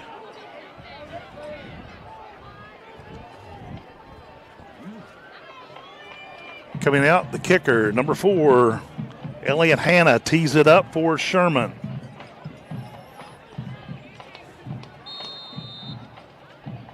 Kicking toward the field house. Here comes the kick. It's a end-over-end kick. It is fielded at the 29, across the 30, 35, 40. Spins up to the 44-yard line. On the return for Scott is number 29, Ethan Sanders. So Scott will start their drive at their own 44-yard line. Something to watch is during that kickoff and the time in between the kickoff that will break, Peanut Brown was over here sitting on the bench talking to the athletic trainer, Ben Bush. I don't know if that was just him checking on him or what, but 4 receivers out wide for Scott. Peanut Brown takes it, drops back, fires, complete to Cooper Grant up to the line of scrimmage, and that'll be all. And a flag. Oh, and they're going to get Sherman. I think they're going to get Sherman, number 3, Bryce Mooney, on an unsportsmanlike play.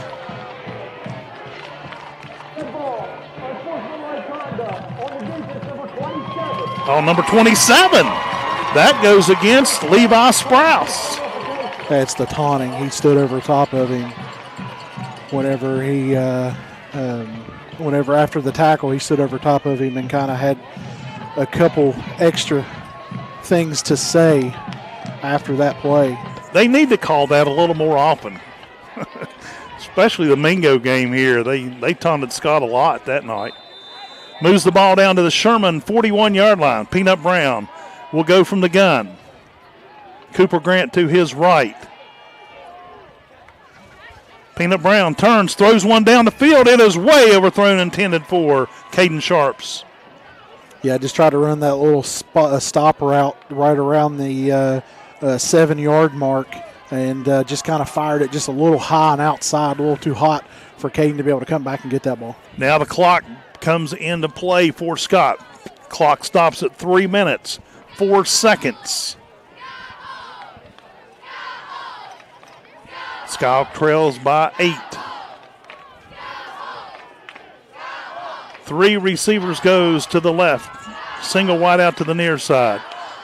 Brown drops back. Rolls right. Throws one down the field. It is way over the hands of Mason Brown. 3rd down and 10, Scott. Yeah, they had Mason Brown lined up in the trips over there. He's the inside receiver. He runs a little crosser around the middle field. Peanut Brown does an excellent job of navigating the pocket, rolls out to his right, and is able to get his feet underneath him to deliver what could have been a really good ball, but just kind of just goes just out of the reach of Mason Brown. What a game we have seen here tonight between 6 and 2 and the number 6th ranked Class Single A team in the state, Sherman, and the 2 and 6 Scott Skyhawks. Skyhawks set and ready, same formation. And they hand it off to Cooper Grant. He's got some room up the middle, down inside the 30. Before he goes down, he'll pick up the 1st down at the Sherman 30-yard line. Yeah, the way that Scott's been throwing the ball here in the second half, that was almost a surprise play right there. It's an inside draw play. It's set up nicely, good blocking up front, and he picks his way down to the 30-yard line, pickup of 11 on the play. Levi Sprouse was slow getting up back here in the Scott backfield. Scott will send 3 receivers to the Sherman side. Single wide out to the near side. Brown calls the numbers. Brown keeps it. He comes to the right side, and he'll pick up a couple. Peanut Brown on the Cooper. Take care of that football, Peanut. Yeah, play clock rolls at 2:17. 3-yard pickup, 2nd down and 7.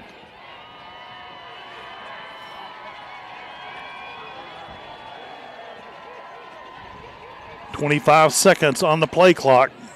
Game clock rolls down to 2 minutes. 2 receivers go each way for Scott. Cooper Grant, the lone running back. Sharps goes in motion. High snap. Yep, we're going to get an illegal shift. Illegal shift on Scott once again. Caden Sharps, this time he went forward as he was coming in motion.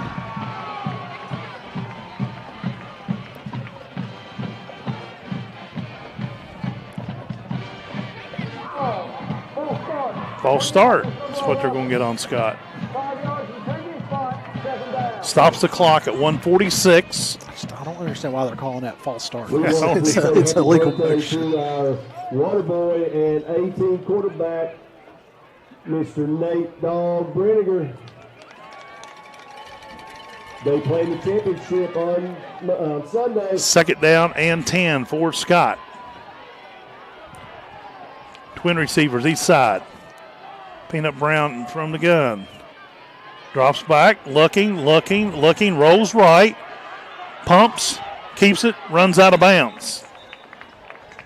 He does roll forward. Stops the clock at 1:24. Gain of 3 on the play. Second down or third down and 7. Actually, close to 3 down. Yeah, 3 yard.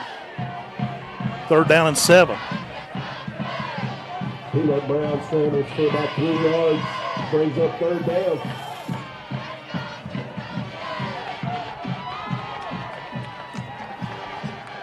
Final game of the season will be next Friday night at Williamstown. That'll be our first trip to that part of the state.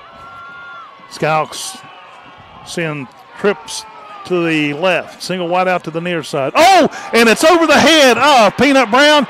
He has no choice but to get on it, and luckily picked it up all the way back at the 45-yard line.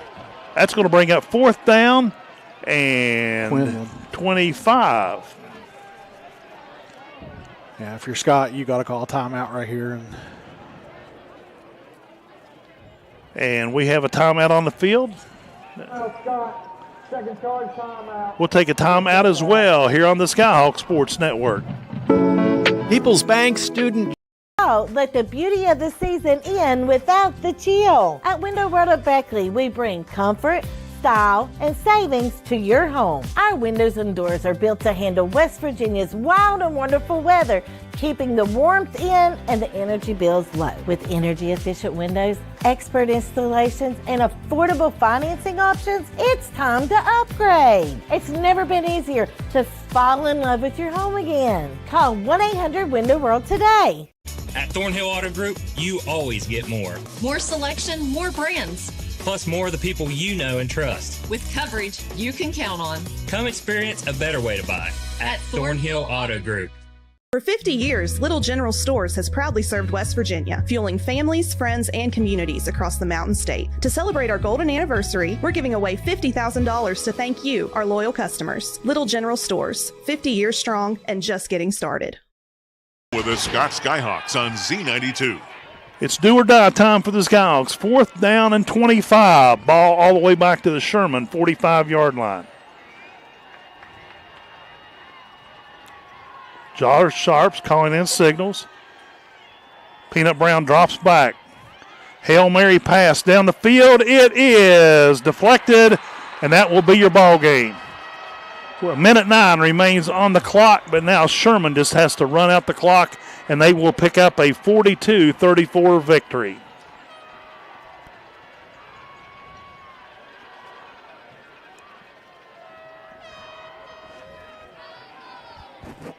Yeah, we've talked about it, Joe. It's tough for Scott with the way that they've been offensively this year to put yourselves in those third and fourth and longs, and they're just not an offense that's able to capitalize or build off the mistakes that they make. The mistakes oftentimes hurt them more than what they hurt other teams because of the offense that they have. They're just not able to pick up chunk yardage. Sherman lines up like they're going to run a regular play, and they hand it off. And he's still on his feet. Almost picks up the first down.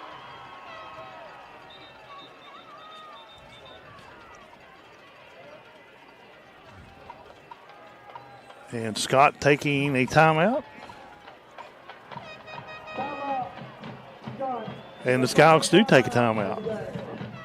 We'll step aside for a 30-second timeout here on the Skyhawk Sports Network. Caldwell Insurance Agency. With Erie Insurance here at Caldwell Insurance Agency, I want to provide you with the best customer service available.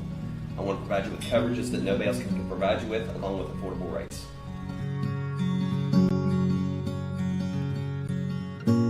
I promise you, when you come in this office, we will take better care of you than anybody else. Provide you with the best auto insurance, homeowners insurance, and life insurance. I want our family to be able to take care of your family, and I promise you we will be able to do that here at Caldwell Insurance Agency. Scott Skyhawks on the Skyhawks Sports Network. Gain of 9 on the play for Sherman. 2nd down and 1.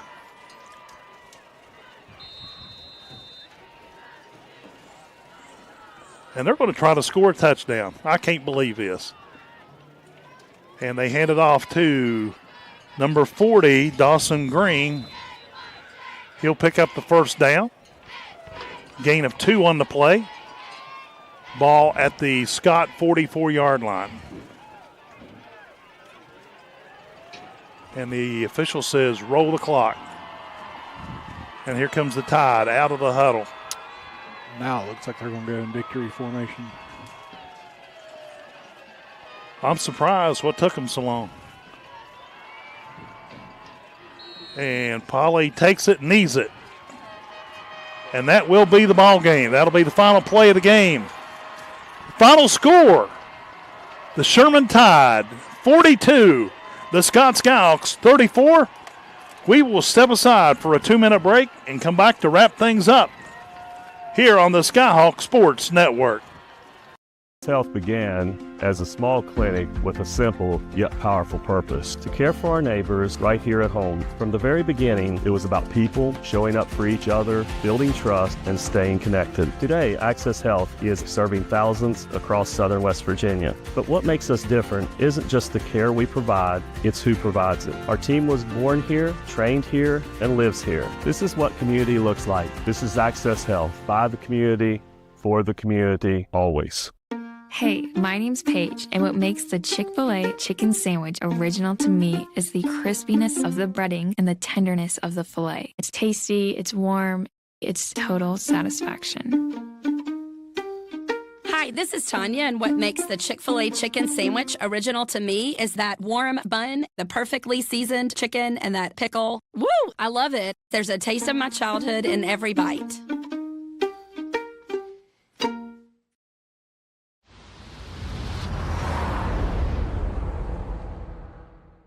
Why choose Thornhill Auto Group? It starts with selection. 10 quality brands. All from a name you've trusted for years. Plus, a great selection of pre-owned. And don't forget, practically every vehicle we sell comes with Thornhill's Value Plus warranty. It's coverage you can count on. Come experience a better way to buy at Thornhill Auto Group.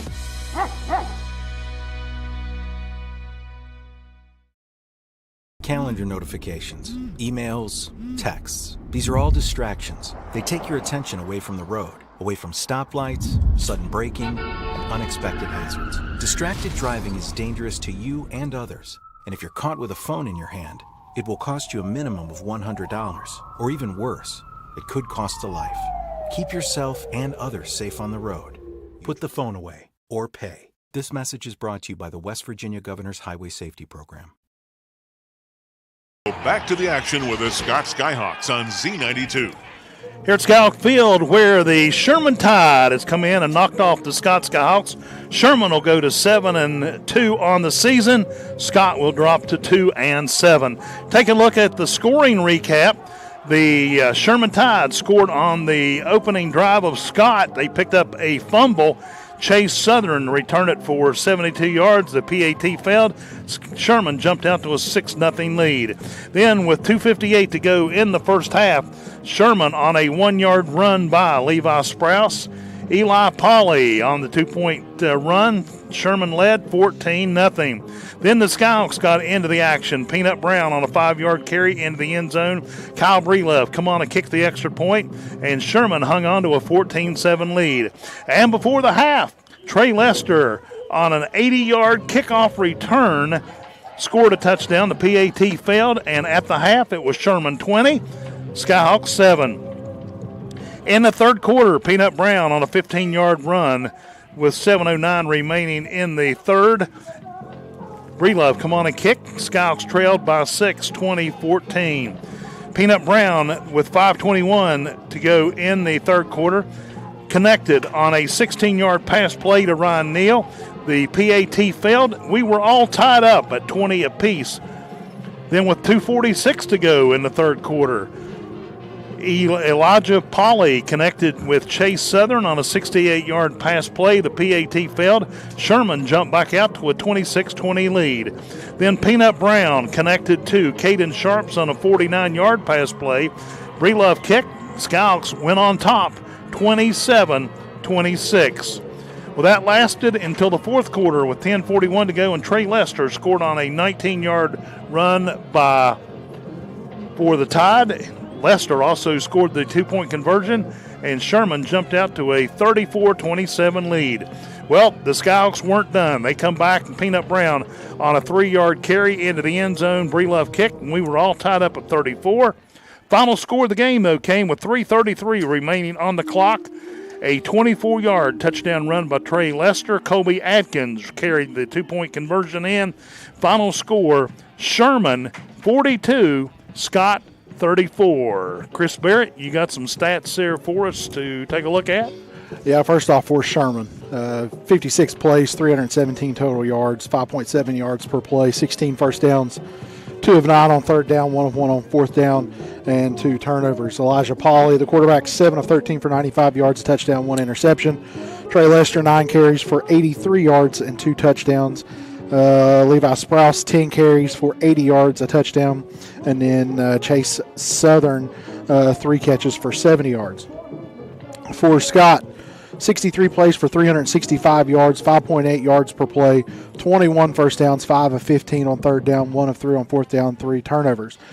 Peanut Brown, 20 of 33 for 264 yards, 2 touchdowns, 2 interceptions. Also had 17 carries for 15 yards and 3 touchdowns. Mason Brown, 4 rushes for 30 yards, 3 catches for 41 yards. Cooper Grant, 8 carries for 53 yards. Caden Sharps, 11 catches for 177 yards, 1 touchdown. Ryan Neal, 3 catches for 26 yards and a touchdown. Now comes to that magical question of the week. Who do you nominate as the player of the game? I mean, I hate to do it 2 weeks in a row, but I think Peanut and Caden Sharps both. I mean, you know, Peanut combines for 5 total touchdowns. Sharps again breaks the 170 mark of receiving. And, you know, yeah, I mean, those are the 2 that I would nominate if I was going to nominate. I mean, I hate to give it back-to-back weeks, but these 2 kids really, really showed out. I'll go with you. I'm not going to argue that because, and I tell you what, and Mason Brown had a good game too, especially on defense out there. He took some tough hits out there as well. And I tell you what, Peanut Brown had a good game at defense. What's this? They taunting over here or what? I'm not sure what they're doing. Who knows what's going on. But anyway, our Caldwell Insurance player of the games will be Peanut Brown and Caden Sharps. Well, Mr. Barrett, this is your last game of the season in football. It is. Anything you want to close out with? No, it's been a tough season, but it's been a fun season. It's not something we're used to. I remember I think this is my 10th year with you. So, wow, time flies. I remember back when we first started, it was a lot like this, and the last 5 or so years, it's not been quite as. It's been quite fun the last 4 or 5 years. It has. But this year, we still found ways to make it fun. You know, we. Just like Scott's coaching staff and players, you know, you ask them, this has not been the best season they've had, but we're starting to see what we thought maybe could happen as we're coming into this season. Caden Sharps has really turned it on. He's up over 300 yards receiving in the last 2 games, and Peanuts looked better throwing the ball. But it's been fun. There's a big part of me that's glad I'm not making the 3-hour trip next Friday night. I'll leave that to Big Chafe over here to get his shining moment. But Justin Chafe will be doing our color in your spot next Friday night. I appreciate it, and I guess look forward to basketball. All right, let's wrap things up. Thanks to Robbie Mounts and the staff at Video Productions for being on hand with us tonight. And that'll be the final game of the 2025 season here at Skyhawk Field. It's been senior night as we honored the seniors. Final score, Sherman 42, Scott 34. We'll see everybody next Friday night at 6:30 from Williamstown. For Chris Barrett, I'm Joe Linville. Good night, everyone.